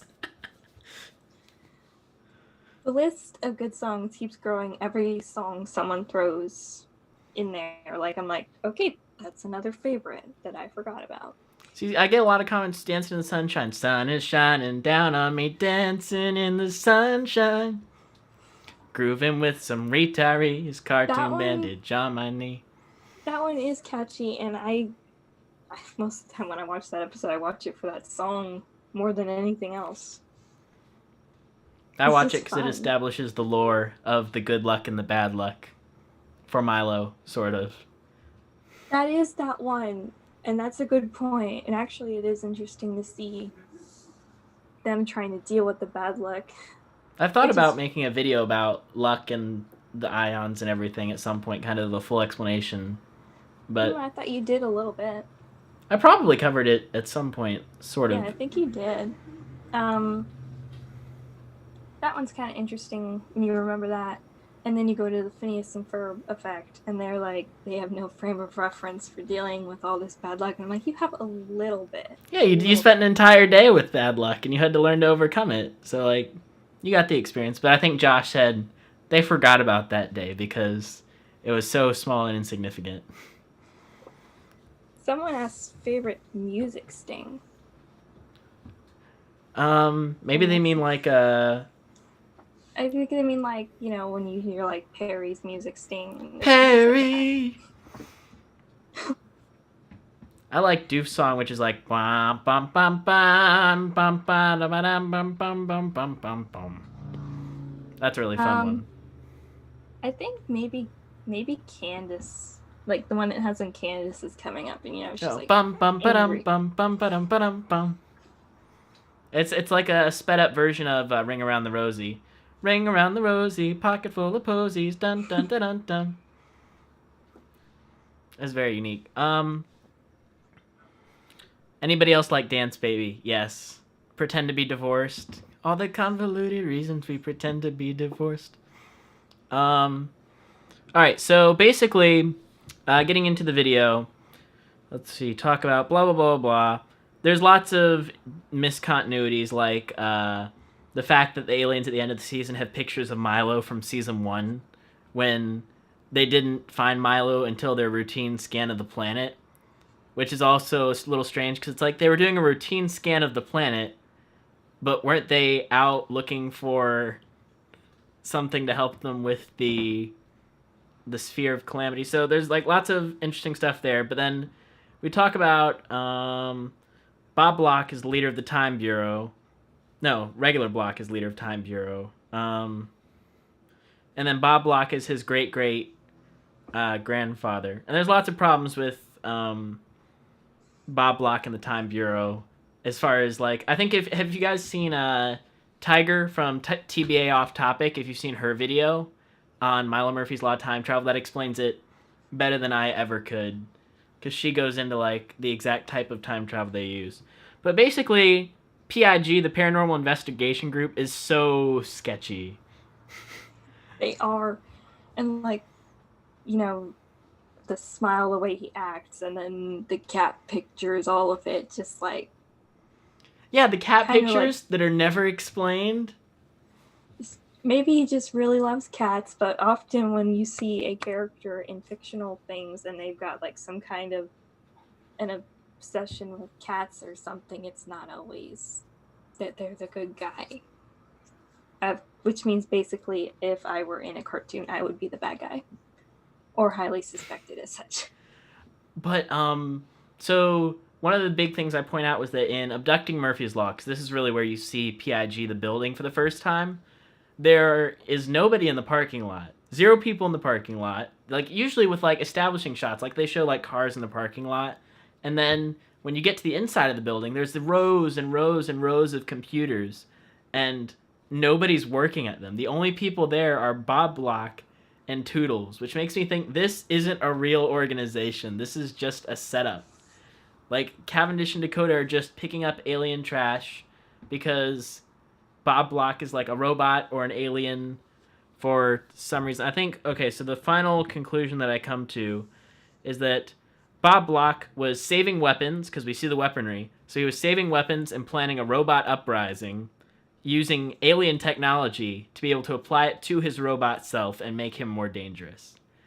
So there's only 2 employees outside of the people that we see fighting with him in that one shot from Lady Krillers are Cavendish and Dakota. They're finding these alien items like the bone liquidifier and the little alien floaty thing that makes them fly. And so he's planning on using all these technologies to improve his robot body and essentially take over the world. And that's where I think season 3 was going with the robot plotline. Yeah, I think that... Okay, I never would have thought of that all by myself for sure. I'm like, okay, now you got me sold, and yeah, I definitely want season 3 even more now. Well, yeah, because they left like lots of little hints in season 2, like, do you remember in Dog Walker Runner Screamer when the baseball goes into the robot factory? And they joke about, like, taking over the world. Yeah, there's, like, little things littered everywhere, and with Sid too, he said some things and done some things. I think his episode that he did at first was back in season 1, so they've been building this up for a long time. And the other thing is Bob Block, he tells them, he says, there are no unauthorized alien abductions without me. It's like, whoa, hold on, there are authorized alien abductions? So this organization works with the aliens and says, I don't know, should you be able to abduct this person? Yes, you can abduct this person. Absolutely, go for it. You got the approval. Someone did say that they pointed out there was a guard too. Right, but the guard was at the weaponry. So I think if he was stockpiling all that weaponry, if he was stockpiling the weaponry, he would want a guard for that.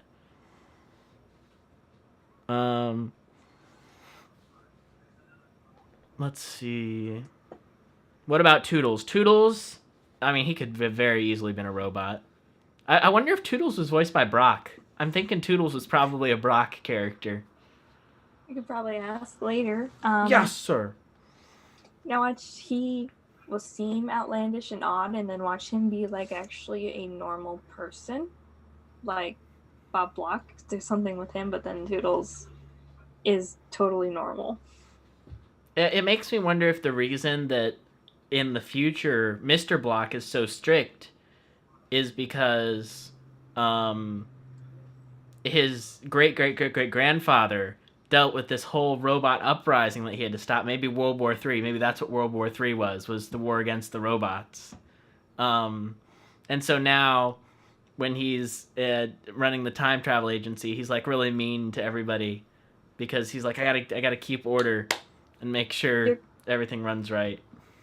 You're kind of suggesting like a season 1 replacement thing like they did with Orton, and like there's a robot replacing Bob Block. Yeah, or something along those lines. 'Cause, again, if you look at Bob Block's mannerisms, he's very stiff. You only ever see him in front of the screen. He's got those weird individualized teeth that like no other character has, which has got to be a character design choice. And they never give his character a send off. He never gets like okay. So past abducting Murphy's Law, the only other time he appears is in Parks and Rec. That's it. He only gets one more appearance for the rest of the season. And the best part about that is that he doesn't tell them about the dangerous object until they've already encountered the dangerous object, which makes me very suspicious. It's like, let's report this to Block, and then as soon as they call him, he's like, oh, hey, you're supposed to be looking out for this thing. And they're like, we already found that. Why didn't you tell us beforehand? There is a lot of odd, sketchy things going on with that character. And at the beginning of abducting Murphy's like, I assigned you to human trash this week. Sorry, boys. We'll get you on alien trash next week. He's actually a meep. That's what some chat says. He's a meep with a translator? I would dig it. If he was a meep. And like, he doesn't use a mustache as a translator. He has individual teeth, and that's teeth cap translators. You know what? I believe it. Yes. I would believe it. It goes in the mouth, so I guess it works. Yeah. We all wonder why time travel is like a government division in Milo. Because like it's the Bureau of Time Travel, which means... So what Doofenshmirtz did is he invented time travel. I'm guessing a couple people took advantage of it. So the government said, okay, no time travel unless it's through the government. And now Bob Block is a government... Or not Bob Block, Mr. Block is a government official. Which... It's just a very disturbing thought. If we're being honest, Doofenshmirtz is probably one of the people who would take advantage of it just for simple things. Kind of like Block did, where he like went back to see a movie or something like that. None of your business part 2. The shut-uppening. It's actually kind of funny he uses it so loosely. That's true. And a lot of people have pointed out that, like, you know, why is he not able to remember timeline shifts? If it, like, how would you run a time travel organization if you never knew if anything changed? I'm guessing there's, like, some kind... Because he wasn't in the building, when some of it happened, maybe then it doesn't work there. Maybe the building like has some kind of a protection from. That's the thought. Maybe like when Cavendish and Dakota called him a missing Milo, he was like off work for the day. I was like, Yeah. I don't see any pistachios in this can of mixed nuts. It is kind of weird. I didn't think about that part. I was thinking of a different part. No, what were you thinking of? I was thinking of after, in the middle of missing Milo, where everything's going on, and I guess he was in there in the beginning of that. It's been a while since I've watched Missing Milo. So all my facts are mixed up. Guys, who would love if Doofer stored Norm's body in Milo Murphy's Law? Okay, that was a weird thing. That just Norm's head came back when he was always run on squirrel power, and that was like such a big thing. It's like, how is his head powered? What do we got? Oh, Doofenshmirtz once invented a time traveling toilet. Yes, he did. Yep, and like if you wanted to use the bathroom, you would have to do it next week. I just came up with that a brilliant. Was it, right? Yes. Did I get it right? Okay. Yeah, that was a joke. He's like, honey, if you want to use the bathroom, you should have done it last week. You know, if they bring back season 3 and they need to do another block, it should be Brock Block. You got Mr. Block, Bob Block, and then we'll have Brock Block. Which is just a super fun tongue twister. And then is it going to be voiced by Brock, or is it going to be one of the only characters not voiced by him? It's going to be one of the only characters not voiced by him, but Mark Hamill will be playing a character named after him, which I'm sure he would absolutely love. Oh yeah, somebody pointed out what's it called? Not Clockwork Origin. The V episode. Is that Clockwork Origin? Yeah, that's Clockwork Origin. Yeah. He's like, Milo Murphy, I'll remember you when the robots take over the world. Ha ha ha. Yeah, psych. That's like I think that was the season 1 thing I was talking about. That's season 1, right? Yeah, that was season 1. Okay. And then like in season 1 they teased the aliens for season 2 because like the aliens showed up in the pilot and then in the Lard World episode, and then season 2 was about aliens. So robots had been in season 1, season 2, season 3 maybe. Hopefully. And then we've, of course, the government agents, who we've talked about the government agents and their craziness. I'm so curious if they're going to be like a big part, or if they're just going to stay a running gag. Yeah, I think we become like more plot based, like Cavendish and Dakota, or not so much. It'd be kind of another thing that'd be interesting, is another encounter between more characters Dan voices that might have a bigger role. I mean, if you had Dakota and that government employee that voices come across paths or something, because we already had some jokes with Doof and Dakota. Right. Let's see. Somebody said asked if Milo wears glasses. No, he doesn't. Paprika, yeah, Goulash Legacy was another really fun one. Victor Verleezer was a jerk. Yes, he was. He still is. He's like the Mark Beeks of DuckTales, but... Okay, this was another thing people asked, like, is Doof getting his alimony check?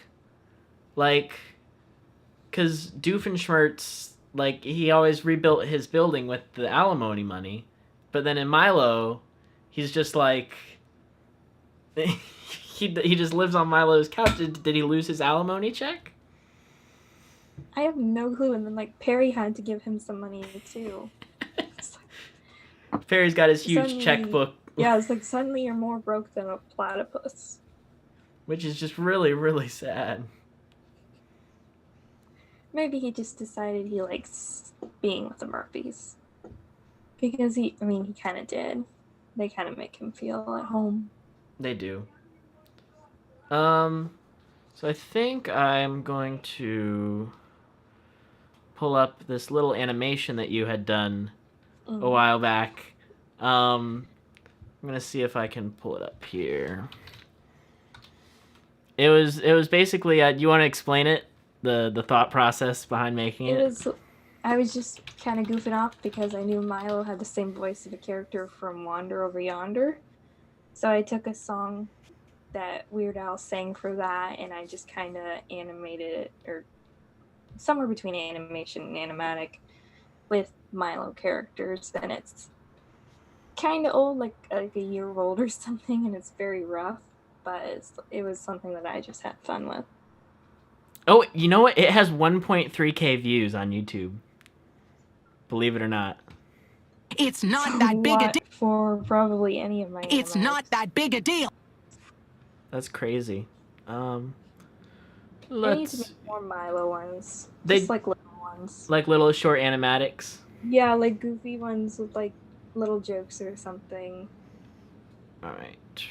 Like that goldfish one I did a while ago. I'm going to transition to this. I'm going to let it play in the foreground.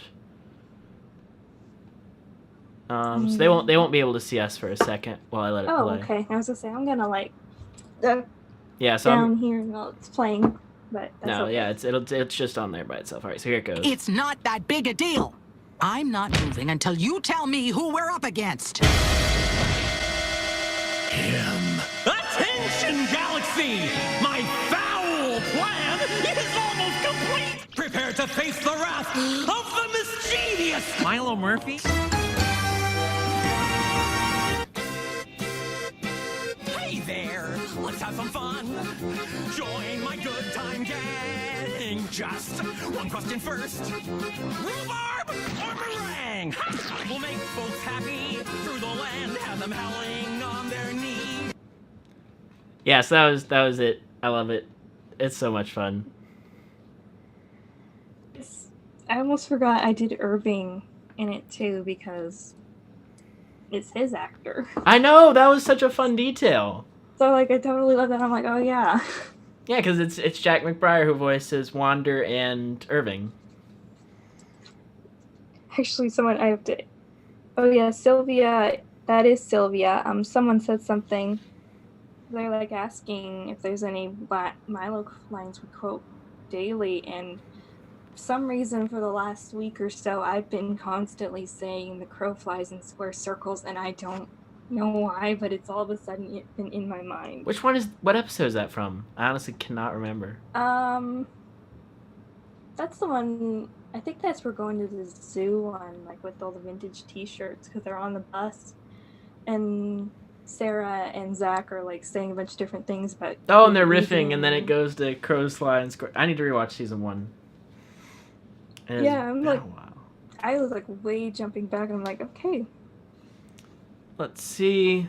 Yeah, so that I just thought that was really cool. And you do the accordion, and then on the map it actually shows like you have I think the Isle of Dakotas. Yeah, is like one of the places. And like I think I put on it. This is a map apparently because I'm like, there's not a lot I can put in for details for just a quick fun little thing. Yeah.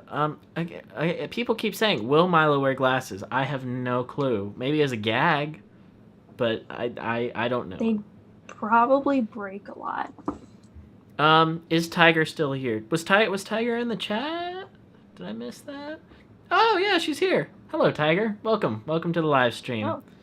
Yeah, I remember she did the. Well, she's done a lot of great Milo videos, but also the Bill Cipher collab on the channel.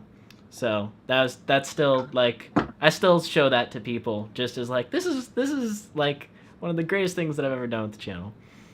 Did Dan ever notice it? No, I was tweeting at him for a couple days to notice it, and he hasn't commented on it. He commented on the Phineas and Ferb references video, the first references video that I did. I don't know if I retweeted this, but I was like considering finding time and saying like he can't watch this because obviously he's planning the roller coaster crossover thing right now, and you don't take that seriously. He's playing the Gravity Falls, Milo Murphy's Law, Phineas and Ferb crossover of the century. Yeah. I just thought that would be such roller like coasters. once Doofus turned good, that would be such a fun side adventure for him and Perry to have as being good, just defeating other villains from other shows. Let's see. Really do hope a season 3 is made so I can see more Milo and Amanda. We all want to see more Milo and Amanda. We all want to see more Milo and Melissa. We all thought we were going to get Milo and Amanda in the season finale, but not Milo and Melissa. I misspoke. Zach and Melissa. No, I'm not a Milo Melissa shipper. Scratch it. Delete it from the record, please. You can still have Milo and Melissa content and it be like platonic. Friend. Yes. Yes. Will we do Kahoot tonight? Yes, later. But we're still we're on this segment, just kind of chatting about the script. I feel like we've talked about this before, but Cavendish Farms. I still haven't gotten Josh or Dan to say what it was. When I was on the live stream where Dan revealed that Trucker Ted was gonna be in the new movie, I kept asking the question, please ask Dan to explain Cavendish Farms. I think I was like in there for a bit and saw you asking that. And I was like silently watching because when I watch live streams, I never know what to say. So I just like, I'm there. I feel that. Because all the questions that I'd have to ask the people are gone from my mind once I have the chance to ask it. That's why I wrote down my questions for my interview with Brock. Because like, well, he had to make sure they were okay, but also like, I'm in the moment and I'm just like, I'm blanking. I had some that I was gonna ask, but like right as I'm about to type it out, someone else asked the same question, so I'm like. Did your question get answered for Brock? Did you ask one? It was just really simple things like what his favorite roles were and stuff, because I didn't want to overstep. Oh yeah, and yeah. ask something I shouldn't. That he couldn't answer. Yeah, that is good. Bob the random guy. No. Wow. Okay. Let's see. So we had Cavendish Farms. Another season 3 thing, and this seems to be season 3, is that there's big Christmas stuff because we were gonna learn how Santa delivers presents to the Murphys. I know I'd asked Josh at some point, how does Santa Claus deal with the Murphy houses? And I think that was going to be the season 3 Christmas episode, was showing how Santa Claus from Phineas and Ferb Christmas Vacation deals with delivering the Murphys Christmas presents. Funny thing is, I actually started making a comic that I never finished with that kind of idea. And it was like more insinuated what it was, but I was going to have it like they almost never really got anything intact. And Phineas and Ferb had heard about that. So come the next Christmas when they were going around doing that, they like took extra precautions to try to make it, and it's like they kind of got there in it. Yeah. It's kind of sad in a way, but kind of happy. And I'm still been toying around with finishing that. Did you include Nate in that? Because I know you really like Nate as a character. He wasn't, because it was like a 2-page thing. Oh, okay. So it was small. It was more just like double page. I think I've got it like one whole page sketched and the other one sketched and rough on parts of it. Is that one you'd want to share on Twitter and was a work in progress or no? I shared parts of it. Oh, you did? Like DOG, all kind of grumpy looking. He's got Milo's scarf around him and like he's carrying his coat or something because he's like, I want to go out for a walk. And Milo's like distracted with something else, so he's like grumpy because like, can you just take me out for a walk now? So it's like a small little thing I shared. I wonder if season 3 would have probably brought back Victor Verlazer again. Probably brought back the plotline with DOG and Pio, or Pia. I'm already blanking on the name of the poodle. Yeah, when he said it earlier, he said Pia. I was like, I thought it was Pio. So I've had it wrong. Pia makes slightly more sense. Bob says Santa Claus is Clancy Brown. Yeah. He's Rapunzel's dad. He's very strict Santa Claus. And he's also their substitute teacher. And he's also the drill sergeant in Phineas and Ferb Get Busted.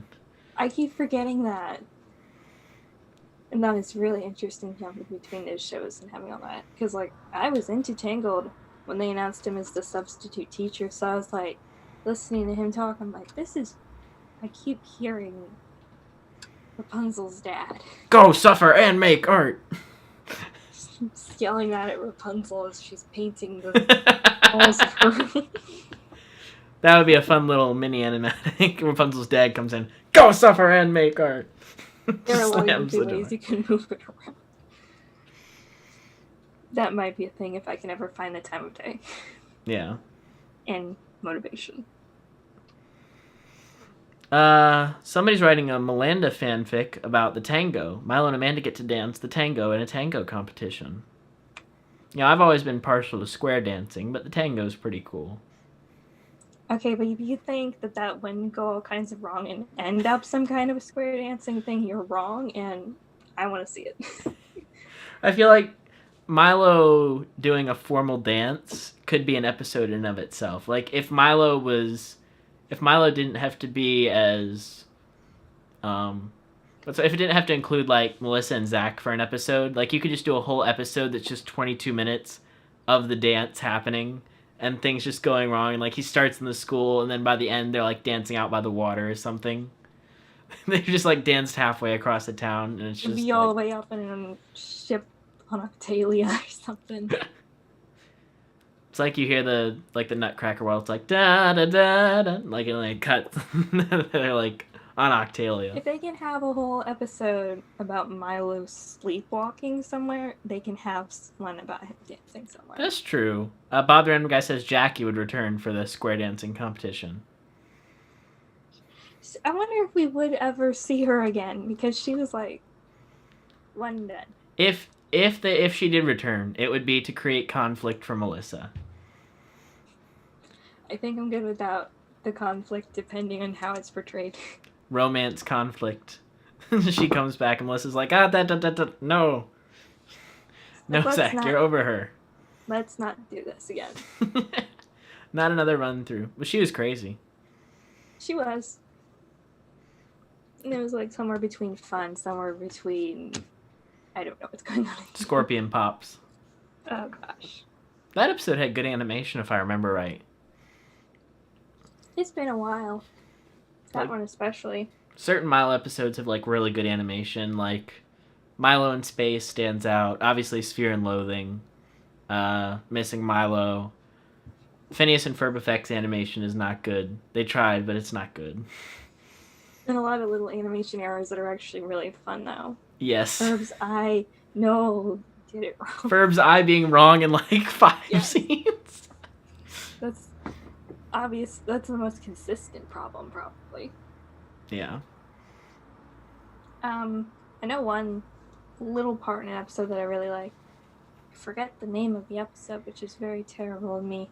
But, it's Now I Am a Murphy. The part where he finds the boombox and he's goofing off with his dad. And then his mom joins in too. I like the animation in that little bit. Yeah. Any other random things that you'd like to see in season 3? And Bob the Random Guy asks you, who wants a jar of scorpions? I have it. You have your jar of scorpions? I have it. I think that was the last episode we did. I said you can't be a real fan unless you have a jar of scorpions. Kept it on my wall. And sometimes people ask me about it. That is amazing. I amazing. just tell them that's how you know I'm a true fan. That's right. You have to have your own jar of scorpions. I can't show you mine. It's my scorpions are quarantined.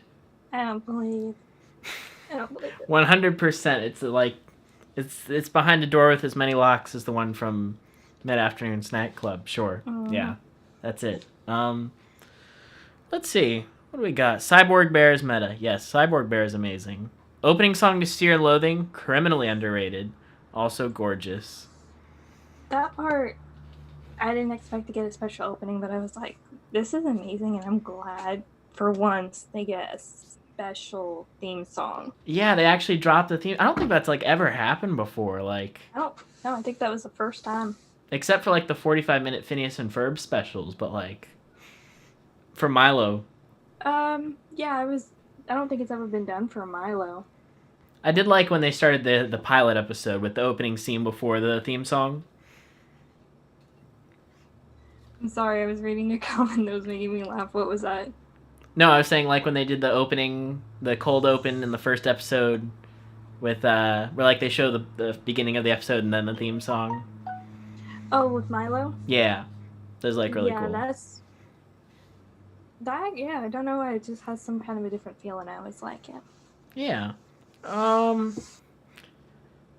Bob has a shrine to his scorpion jar. He's just providing the comedy. I don't even need to write jokes. He's just I missed that bringing it comment in. because I was laughing at the comment above it. Cartoon Gamer 2000 says, remember we saw the name of the episode, the Speech and Debate League of Death and Destruction Crosstown Explosion Event, and we all freaked out.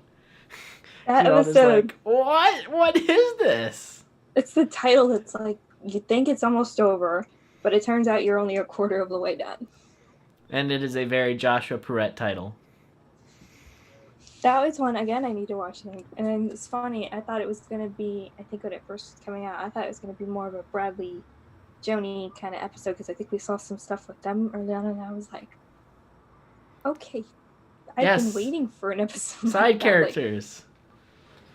I really like Bradley, and we didn't get a lot of him from what we got so far, but... We got a Carla reference. I was happy with season 2. Bradley, you've never fallen in love. Yes, I have! I love that episode because in that one, you get to see a lot more of Bradley actually hanging out with Milo, and I'm like, you are willingly hanging out with him in a sense, probably still reluctant, but you're hanging out, and it's kind of fun to see. We all thought he was gonna say, I know when I was watching, I thought he was gonna say Melissa, given that they hinted that he liked Melissa, like, at the beginning of season 1. So I thought for sure he was gonna say, yes, I have! I used to love you, Melissa! And I was like, oh no, they're not gonna do that, and they didn't. They did Carla, which was an equally great substitute. But I remember in, like, the early character descriptions for Milo, it was always like, they said, Bradley thinks of himself as the self-proclaimed perfect match for Melissa, and stuff like that. I want to know if that's something that was actually, like, a part of his character, if that was just something that kind of got... Because I think it was a translation from somewhere or something. Yeah. I mean, there's so many things that, like, they came up with for ideas that didn't make it into the show, like, obviously Melissa's hamster nemesis, that we've talked about. Baby Calvin Puss got cut. I think Bradley was originally supposed to be, like, the opposite of Milo. Like, bad things would happen to him. Not necessarily like Murphy's Law bad, but like bad things would happen and he would react like negatively. So he was going to be kind of like the inverse of Milo. Or not, maybe it was like a bunch of good stuff happened to him, but he reacted negatively. Versus Milo, who a lot of bad stuff happened to and he always reacted positively. It was something like that. And then he ended up just kind of being a salty boy. It's kind of funny now I'm thinking about I'm blanking on the name. The episode where they're little kids. First impressions? Thank you. Or I'm like thinking back to that, and they're all kids. It's kind of funny how they like everybody's got a little kid voice, like a new actor for it, and then they keep Vincent Martella for Bradley, and he was like just higher pitched, and I kind of like that better almost. Aw, Milo Murphy.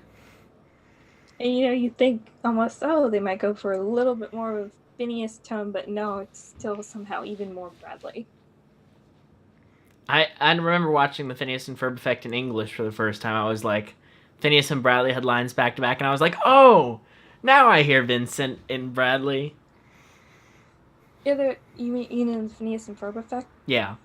Yeah, you have like one line where he like talks and you're like, oh my gosh, it's Phineas. Why is he here all of a sudden? Why is he so much in Bradley? Let's see. Do you think Bradley... No, that's not funny. I noticed in the Dan and Swampy universe, a lot of people are in love with inanimate objects. I don't know. I don't know what it is. Yeah, that just tends to kind of be a thing that happens with, Marshmallow rhymes with buffalo if you think about it, if you think hard enough that it does. Marshmallow, buffalo. They both end with low, but like... It'll rhyme 1 second, and then the next it won't. Sorry, I went off, but I saw the comment quoting. Every time I'm thinking, I'm like, it does, but it doesn't. Somebody said, "Oh no, I spilled my marbles all over the ground."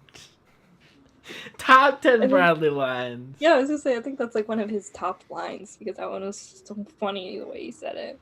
And then take more of that. Bob the Random Guy says, Dora the Explorer is the time-traveling daughter of Milo and Amanda. That's why she has a special backpack and was Latina. I know we talked about that on Twitter, and we decided I think Boots was related to Melissa and Zach because Did I miss that conversation? I don't know. I think it was Bob and me, and you might have been involved, but like we said, Melissa's shoes are like Boots, but like they're repainted. No way. I don't know. That was so long ago, it feels like. Yeah. Bradley Nicholson, our salty pistachio. Sometimes I forget that we called him that. And that would make a great sticker. Somebody asked, what is the second Milo Murphy's Law episode? The Undergrounders or Sunny Side Up? I'm pretty sure Sunny Side Up was supposed to be the second episode. Because the Undergrounders doesn't feel like the right second episode. I'm guessing Disney probably switched them for some reason that we'll never understand. At least they didn't mix up the entire order. Yeah, that only happened in season 2 when Doof and Perry break up, and then in the next episode they're playing checkers together. Yeah. Season 2, it's not officially out of order, but it's out of order. Yeah, I was thinking more of like having whole seasons of their shows on Disney Plus, like just jumbled all together, and you're like, I don't know where I'm supposed to go. I don't think they did that with Milo. And if they did, they didn't do it much, but they did it. And it's funny how, of all the shows, it's Milo. Yeah. That got it right. Yeah, no, because DuckTales is out of order. Amphibia was also in order, which was good. I watched Amphibia as it aired, so I actually never looked.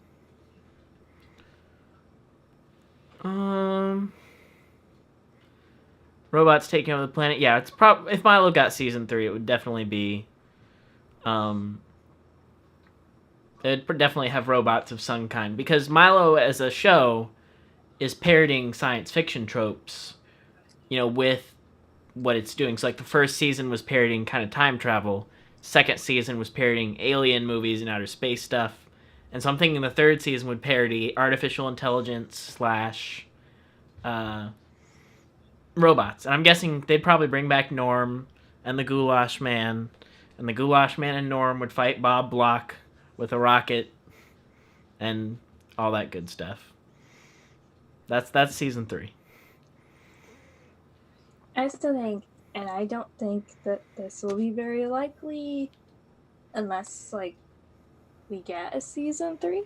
But I still think it'd be awesome if they could ever do a Milo Star Wars. And I know I saw somebody put that in the chat, and I'm like, I have been thinking this for a long time, and now I've actually seen more Star Wars stuff, and now I think it even more. Milo's Empire Strikes Back. And I've toyed around with so many ideas for a plotline for it. I've never finished anything. I almost wrote something paired with drawings, but I'm like, there's so much going on. I know Dan on his other live stream, he was saying he was trying to figure out the story for the Phineas and Ferb Star Wars episode, and then as he was pitching it during a meeting, he came up with half the story, and then he had to run back to the writers' room and be like, guys, this is what I figured out while I was pitching the show. Pretend like you knew this all along. And so yeah, stories are flexible and difficult to figure out. Some of the things, you just don't realize how good something sounds until you're on the spot. And I've done that a lot. Yeah. All right, well, it's about 10 o'clock, so I think we're going to go ahead and move on to the Kahoot game. But thanks for coming on. It was a lot of fun getting to just chat Milo and just fun stuff like that. Yep. So yeah. Fun too. Thank you. Yeah, anything you want to say to everybody for the quarantine? Don't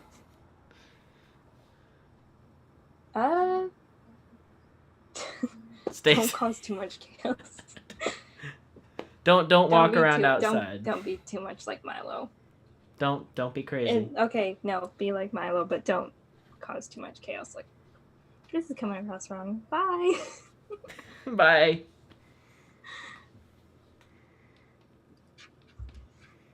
I clicked Alrighty. the wrong button. Oh, you just hit turn off video. Oh, there she goes. All right, now I am now cut. There we go. Now we're back to full me. So it is time for the legendary thing that we do here at Phineas Flynn's Law. That is right. It is time for Kahoot, which is it's kind of a tradition here. Do you guys like Kahoot? Tell me in the chat if you like Kahoot. It's 7:01 where you are. That's really cool. You like Dr. Not Sorry? Hope we see him again. Yes, I like Dr. Not Sorry too. So here's how we're gonna do Kahoot. I'm gonna pull it up over on the side. I think I'm going to have to change the timing of it, because I noticed the stream is about 30 seconds behind. So I'm just gonna take a second and go and change the time so that you all actually have time to answer these questions. So it's probably gonna take it's 20 questions. So it's probably gonna be about 20 minutes to play, just for you trying to figure out how much time you want to devote to it. Yeah, going in to change the times on the questions. These are all new questions. These are not made by anybody else except for me. So you'll be treated to some difficult questions, some easy questions, some really challenging questions. It should be fun.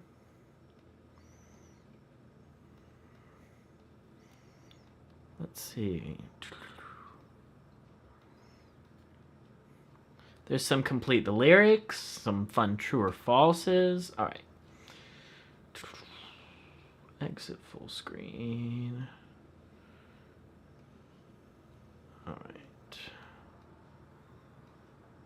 I'm gonna kind of squeeze myself down here.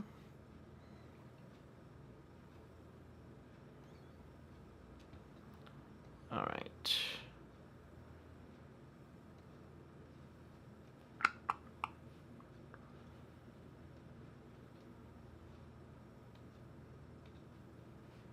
Here we are.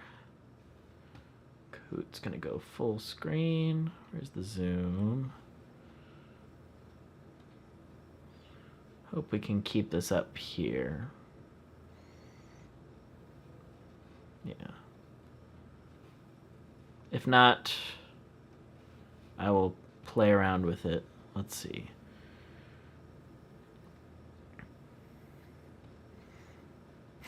Kahoot is the only thing you come for in these streams. Kahoot gets, I will warn you, if you have not played Kahoot with us before, it is very competitive. It gets dirty. Insults are thrown. Not really. But it is certainly, oh, well, okay, you can't see me. So, hold on. I'm going to turn down Kahoot audio so that it's not blowing out the world.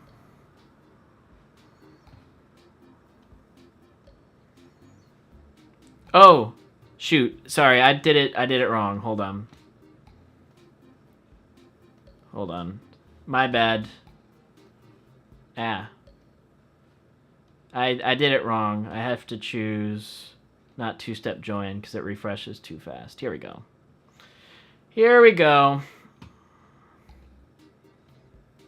All right. Game pin. I'm going to throw it in the chat. 560-1590.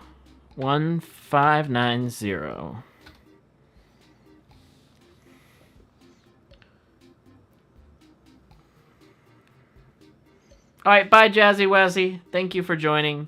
I really appreciate it. Thanks for supporting the channel and joining the live stream. It's just amazing. Thank you for joining. Oh, okay. We got Murphyo. We got our first player. Welcome to the game. We got Charlie. We got Billy Bison, of course. Milo Lissa. We got Sandwich. We got Human 1, MML Fan 23, King Pistachion, Tiger Unknown, Agent P. Yes, we are.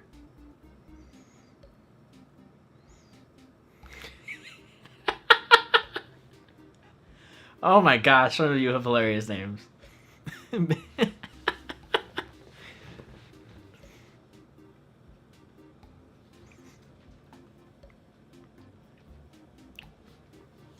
Alright. Cartoon Gamers Murphy, okay. We got John Barry 555, David, Sandwich, Lewis, Phineas Flynn.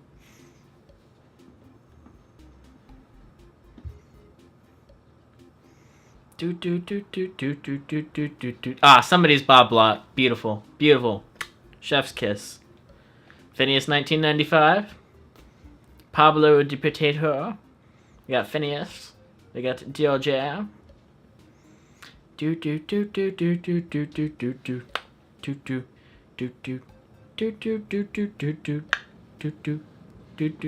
It's catchy music.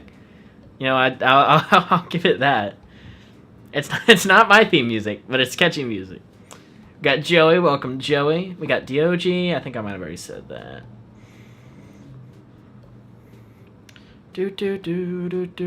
Bob, you're Bob? Are you Bob Block? Oh no, he's just regular Bob. Okay. Is the audio balanced okay? Like, can you hear me? Can you hear the music? Yes, Michael, I'm guessing you're Milo Lissa. That is... Yep. Okay. Is everybody in? We got 25 players. I don't know. I'm trying to figure out. Let's see. How many people are actually in the stream? Okay, we got about 41 people watching.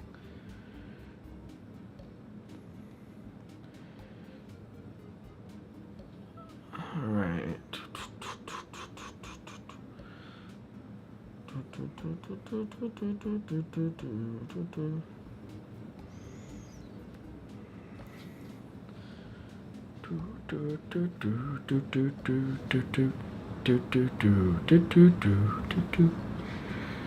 Alright. It's 29 out of 41, so I'm going to give it... You got, from me saying this now, you have 15 seconds to enter. 1, 2, 3. The code will stay the same if you want to join throughout, so you can like still join throughout if you want to. Oh, we lost some people. I think we want some names changed, potentially. And 3, 2, 1. I think that concludes our 15 seconds. So let's go ahead and... I want to make sure that you can see the questions right. I might actually go video silent if I can't keep this up. So I might just press start and you'll just hear me talk. Alright. Let's see how this goes. Game pin is still up. Quiz. Which of these is not an alien from Milo Murphy's Law? Is it Beak, Cone, Loab, or Fin? We got 60 seconds, so odds are you're going to see it appear on your phone before it appears on the screen. So you don't want to answer until you see it appear on the live stream. Because once it appears on the live stream, you'll still have time to get your answers in. I think the delay is about 30 seconds-ish from my screen to yours. Yep, seeing the answers start flowing in. Okay. 16, 17, 18, 19... 22, 23, 24, 25, 26, 27. Wow, we're getting all the answers in.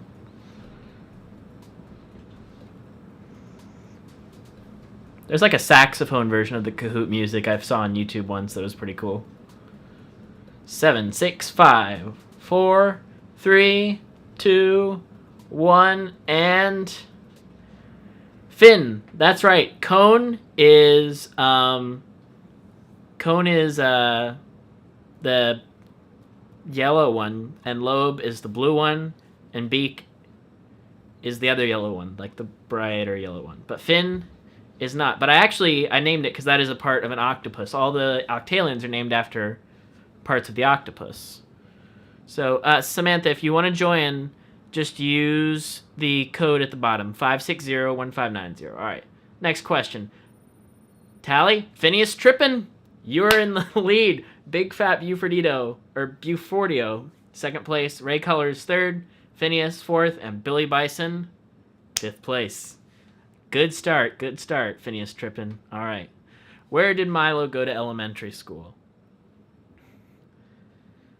Is it Jefferson County Middle, John P. Tri-State Elementary, Danville Elementary, or Jefferson County Elementary? Now, the question is, where did Milo go to elementary school? So you don't want to get confused here, because it could be very, very, very sneaky how the answer works. Getting the answer starting to flow in.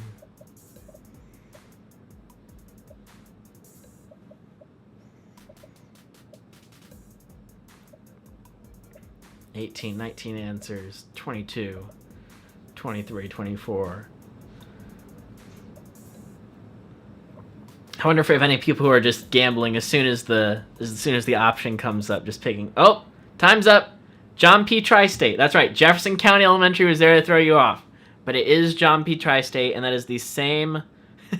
Bob says definitely Jefferson County Middle School. Yeah, John P. Tri-State Elementary is the same elementary school that Phineas and Ferb went to. So it seems like we got good question. So, oh, what's happening? Big Fat Bufordio is in first place. Phineas Trippin got knocked off the top 5. We got Billy Bison has moved up to second. Bob the random guy, I'm assuming, is in third, which, he dominates. Charlie is in fourth, and Murphyo is in fifth. So let's see how it goes. Finished lyrics. Listen up, dweebs, and listen good. You're gonna stand just where you stood. You're gonna walk like the OG. You're gonna do what the others would. You're gonna do what I say you should. This is from the episode Mind Swap, I think is the title of it. Mind Swap? Yeah, I think that's the episode title. Mind Swap or something along those lines.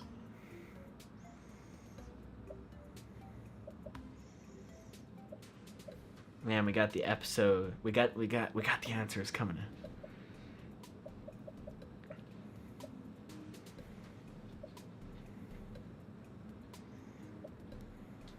Do.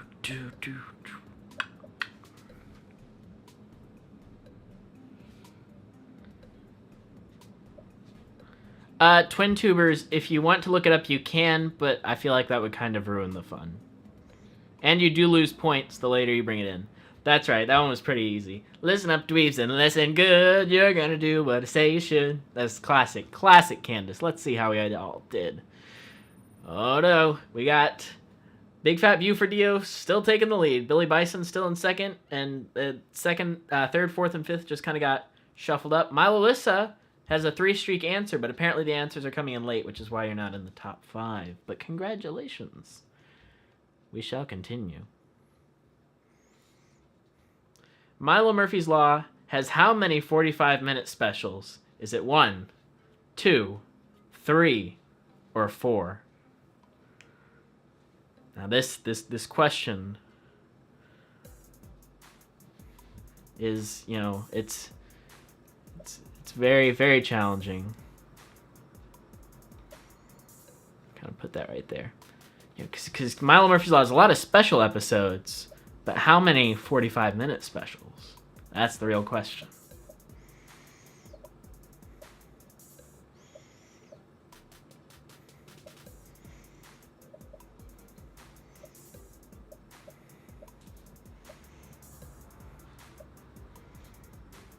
Answers are flowing in. What do we got?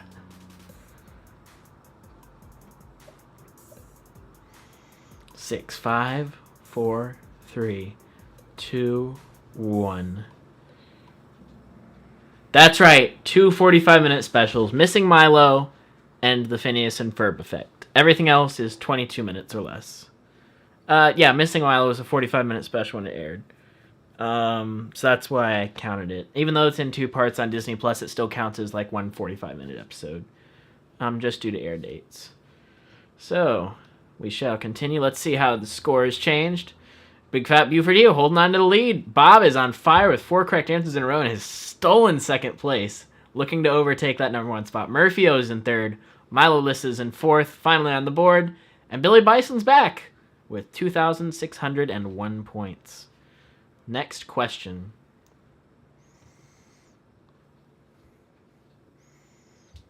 Phineas and Ferb as a show was pitched with an additional plot line involving a bug trio, a hamster nemesis, Perry's girlfriend, or Milo Murphy.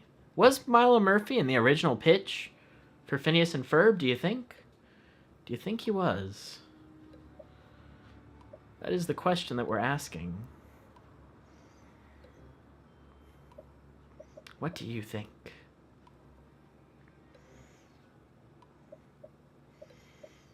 We got the answers coming in. Dan has confirmed this one himself. This is not just speculation. And I've seen the concept art.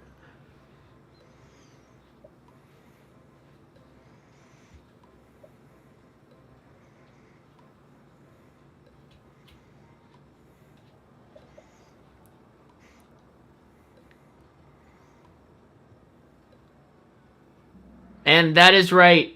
The Bug Trio was part of the original pitch for Phineas and Ferb, which is why it was one of the reasons why it got rejected so many times, was because it, in addition to Candace, Perry and Doof, and Phineas and Ferb, you had the Bug Trio, and it was just too much. The Bug Trio did eventually make it into Doof 101 and the Alka Files. Let's see how the charts are holding up. Big Fat Buford still holding on to 1st. Bob's still holding on to 2nd. Milos is still holding on to 4th. Pablo the Potato has joined the charts. And Murphy-O is still up there. All right, and my list has got 5 correct answers in a row, so I'm guessing everybody up here probably has at least 4 or 5 correct answers. Let's see.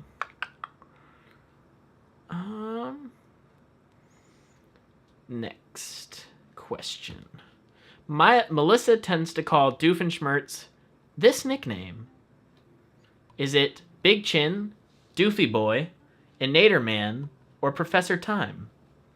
So what does Melissa tend to call Doof? Is it Big Chin, Doofy Boy, Inator Man, or Professor Time?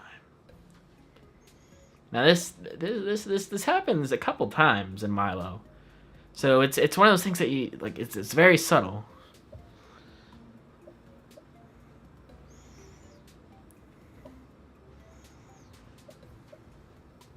We got 10 answers. They're coming in. They're flooding in. Is it Doofy Boy? Is it Big Chin?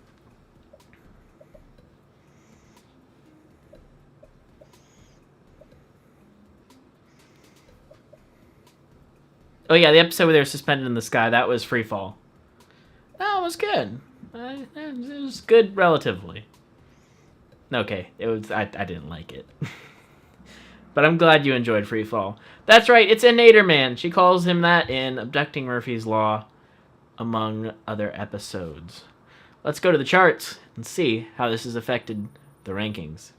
Not too much. Joey is up on the board now, and up 6 places, Isabella is the highest climber. So congratulations. Yeah, we got a good number of people coming in. So let's see what the next question is.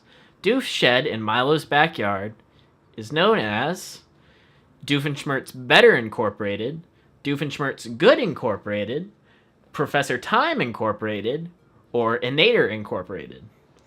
Doofenshmirtz Better Incorporated, Doofenshmirtz Good Incorporated, Professor Time Incorporated, Inator Incorporated. What will it be? What is his shed in the backyard? I know the jingle that they use in one of the episodes is Doofenshmirtz shed in the backyard.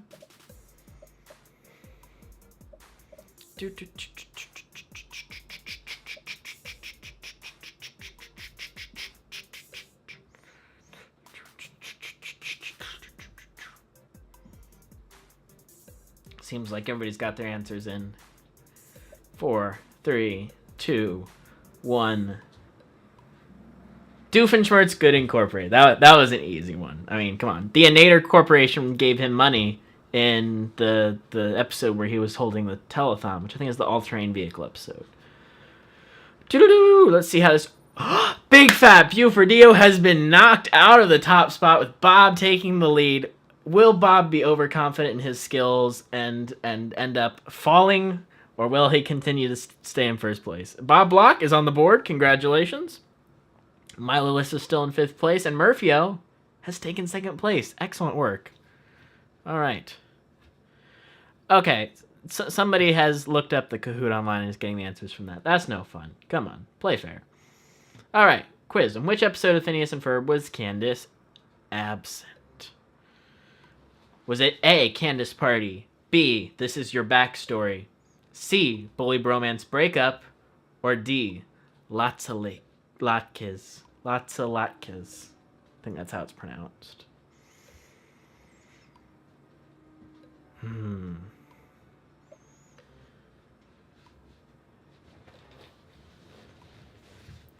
What will it be? Which episode was Candace not in?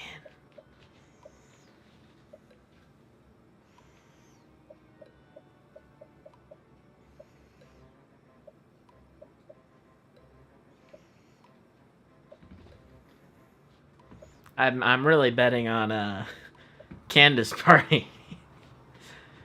If somebody picks Candace Party, I'm about to find out. Somebody picked Candace Party. I'm guessing that was an overeager person who picked before they could actually see the answers. At least I certainly hope so. But yeah, Bully Bromance Breakup. Candace is not in that episode, and it's one of the few times she does not appear. Let's see how this affects the scoreboard. Bob's been knocked out of the top.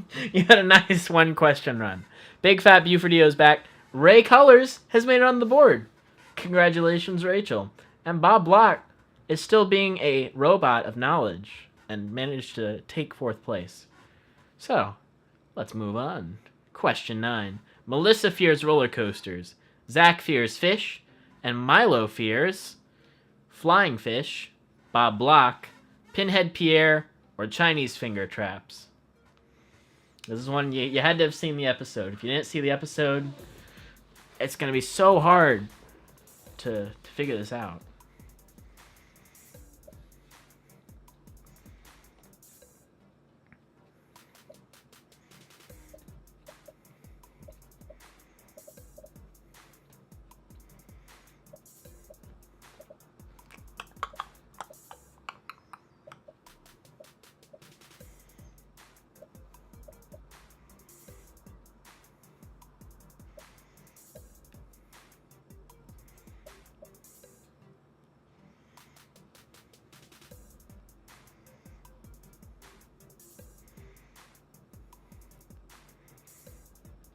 Three, two, one. Oh, Chinese finger traps. That's right. That was pretty basic. The 2 people who answered Bob Block, I love you. Just yes, Milo definitely fears Bob Block as a person. Let's see how this impacts the scoreboard. No change, except Bob Block's on a solid answer streak. All right, let's keep going. 10 to 20. True or false? Isabella. I should have made these harder. That's right. I forget. It's like, yes, I have an entire community of Phineas and Ferb fans that will be playing. Let's make a question like this. But yeah, everybody should get this one. Consider this free bonus points.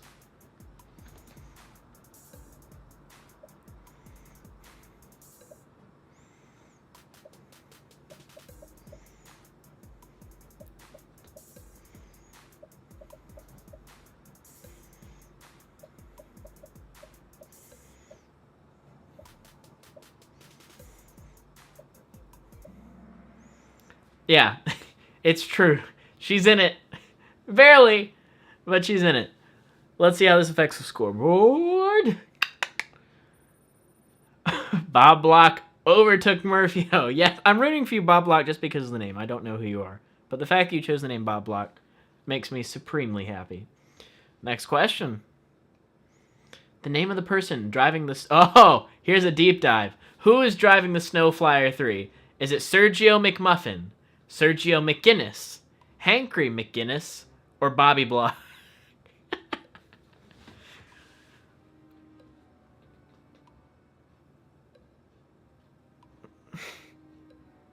Yes, Bob, the question we asked all before the Phineas and Ferb Effect airs. Was Isabella in it?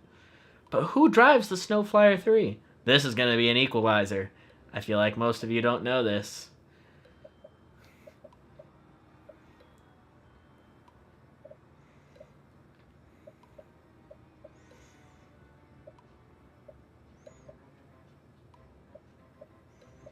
The Snow Flyer 3, man.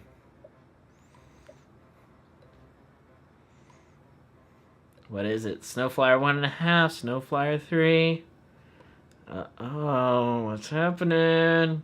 2, 1.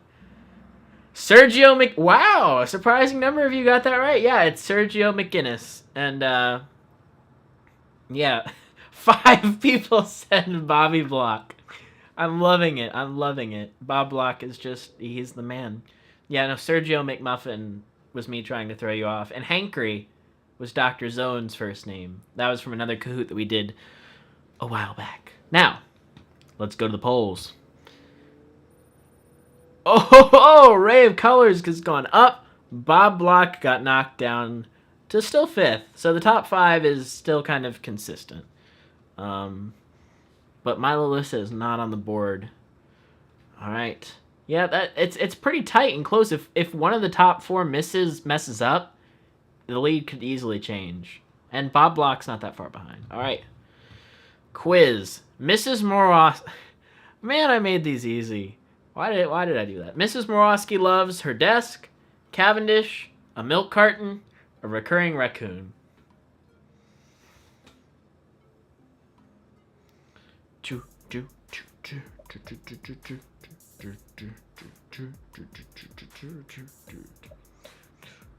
Bob using strategy to figure out my questions. Smart man.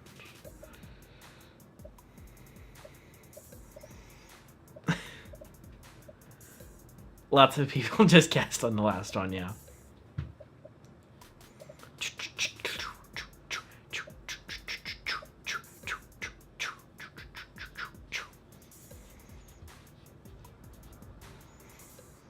I think we have 31 people playing, so if everybody answers, the thing will automatically go.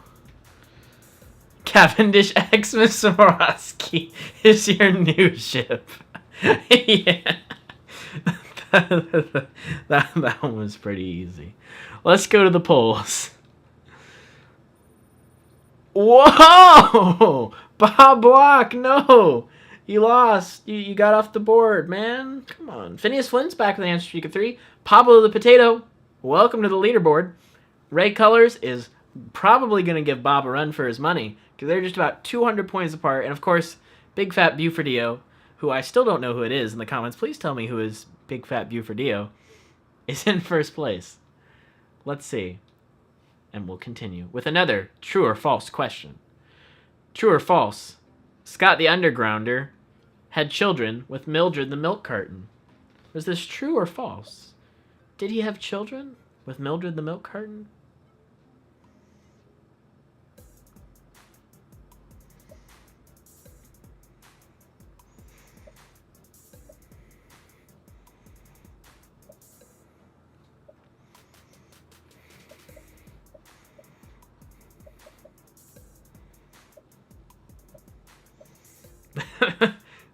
Oh, man.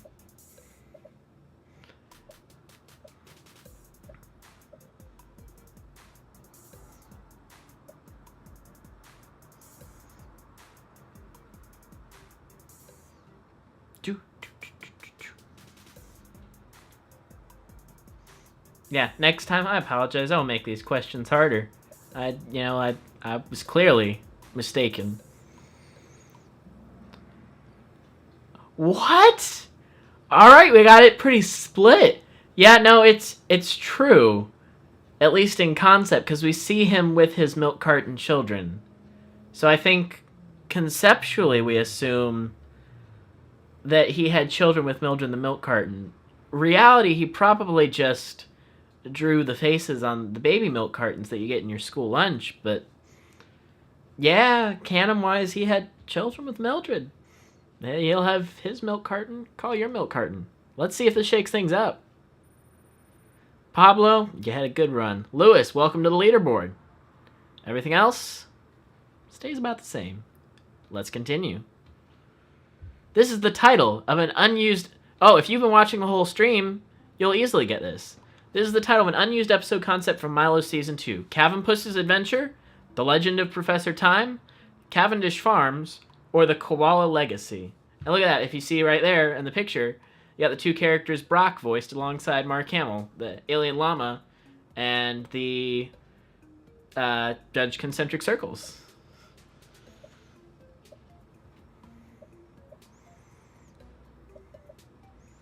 We got the answers coming in. For those of you who have stuck with the stream, South Pole Narwhal, goodbye. Thank you so much for joining. I'm glad you loved the channel. Kyle the cartoon guy, you are a big fat Bufredio. All right, very nice, good work.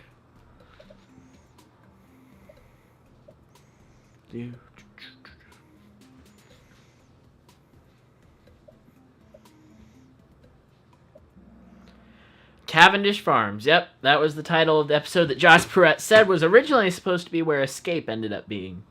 Legend of Professor Time would have been cool. Koala Legacy was just me throwing out a fun concept with Zippy, the world's fastest koala.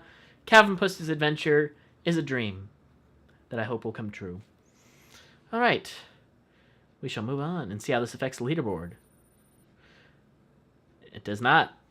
Billy Bison's making a comeback, though. Shake it up.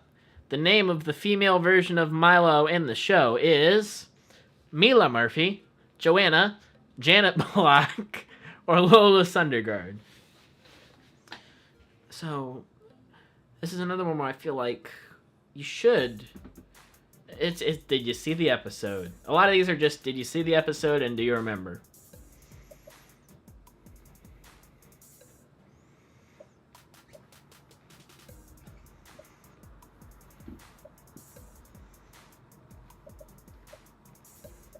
Eggs, yes, you can join. Game pin, somebody throw it in the chat. I can't see it right now.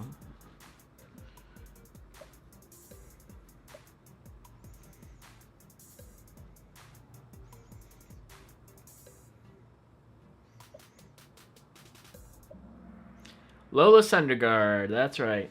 Milo Murphy, I got a couple of you with that one. Very nice, very nice. Obviously it wasn't Janet Block. All the Bob Block stands rise. Alright, let's see how this affects leaderboard. Everybody's holding steady, man. I hope there's a hard one that comes in and smashes things up. I don't know, let's see. Oh, here we go. This is a really small detail one. Cavendish had dreams of being a event planner, concert pianist, filmmaker, or garbage collector.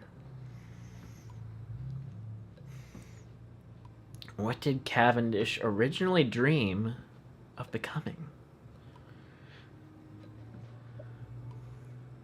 And should I tell you what season it's in?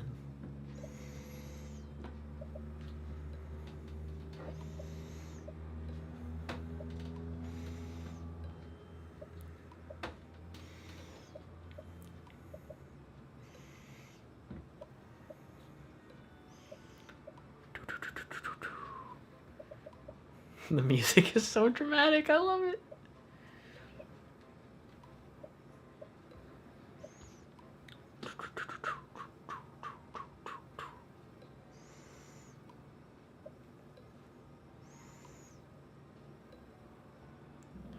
Concert pianist. That's right. It was in the episode Backwards to School Night. Cavendish sits down with baby Dakota and he's like, I could have had a completely different life.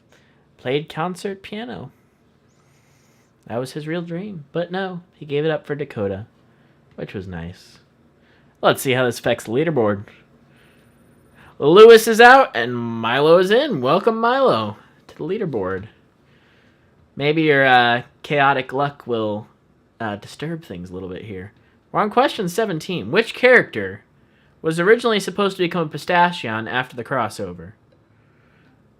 Was it Bradley, Melissa, Phineas, or Irving? Which character was originally supposed to permanently become a pistachion after the crossover?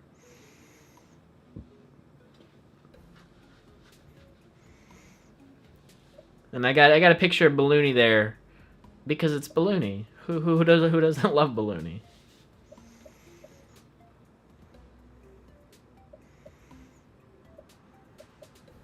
Poor Balloony.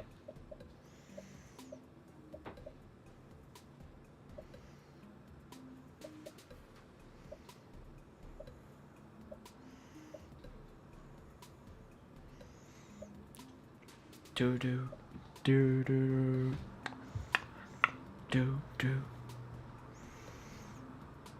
Will Bufordito keep his lead? It was originally supposed to be Melissa. That's right. Melissa was originally supposed to be a permanent pistachion. And then what happened was the network said it was too extreme, but they were originally going to explore the concept of, like, you know, it's about what's in a person's heart that matters. Like, you have Zach and Melissa's love story, but it plays out with her being a pistachion, and he likes her for who she is and not what she looks like, which would be a pistachion. And then eventually she turned back because time travel. And that was all cut in favor of Bradley Plantarm. Let's see how this switches the polls. Bob got knocked out, and Milo is back on the charts. This is getting interesting. Ray Colors could still potentially overtake Big Fat Bufordito if he got the next two questions wrong. But I find that very unlikely. Let's see. 18 of 20. Why is Roger Doofenshmirtz no longer mayor in Milo Murphy's Law? This is something that was confirmed by Swampy on Twitter. Very deep cut. Very deep cut. So why is Roger Doofenshmirtz no longer mayor in Milo Murphy's Law? His term ended. He moved in with Hines. He got abducted by whale mingos. And Bob Block killed him. These are very, very real, very difficult answers. You know, so why isn't Roger Doofenshmirtz having to deal with Milo's craziness? You know, it's one of those things.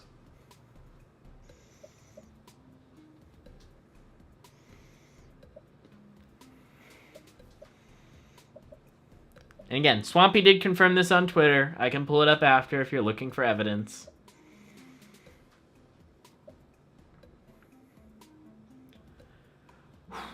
All right, his term ended. That was it. Somebody voted for Bob Block killed him. I bet Bob would have voted for that if he didn't have his score and reputation to protect. Let's see how this affects the polls. Man, top 5 staying strong. All you know. Charlie's making a comeback. I have no idea where you are on the leaderboard, but... Oh, man. We're getting to the end. Question 19. True or false? Doof is Phineas's biological father. I put this one in for a very specific reason. I think a lot of people need to understand the answer to this question. Because it's been confirmed by the creators so many times. I had to put this question. I just did. I really did. Is it true or is it false?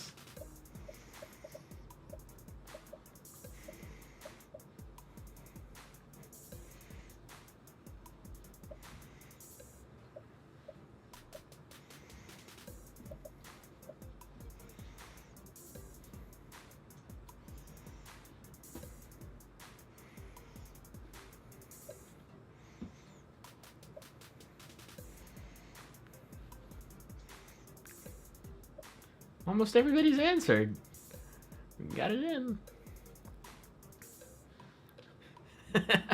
It is false. Doof is not Phineas's biological father. I'm guessing this is going to change absolutely 0 things on the leaderboard. I was wrong. Okay, Milo has moved up to 4th place. Wow, alrighty. Last question, guys. This is it. Finish the lyric. Hey. This is from I'm a Catastrophe. Hey, hey, hey, you better watch yourself. Here I come, I'm doing epic fails. Here I come, I'm not hiding my dog tails. Here I come, I'm faster than the snails. Here I come, I'm running off the rails. Which one is it? Hey, hey, hey, you better watch yourself. Oh, okay.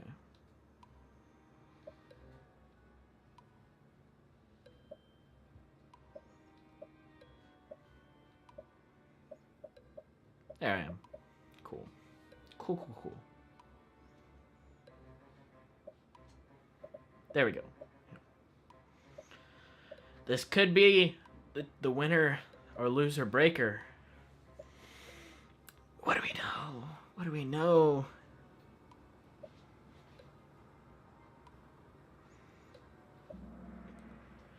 That's right. It is running off the rails. Doing epic fails comes, you better watch out for some epic fails comes later in the song. But yeah, running off the rails. 23 got it right. Y'all are fantastic fans. Y'all know everything.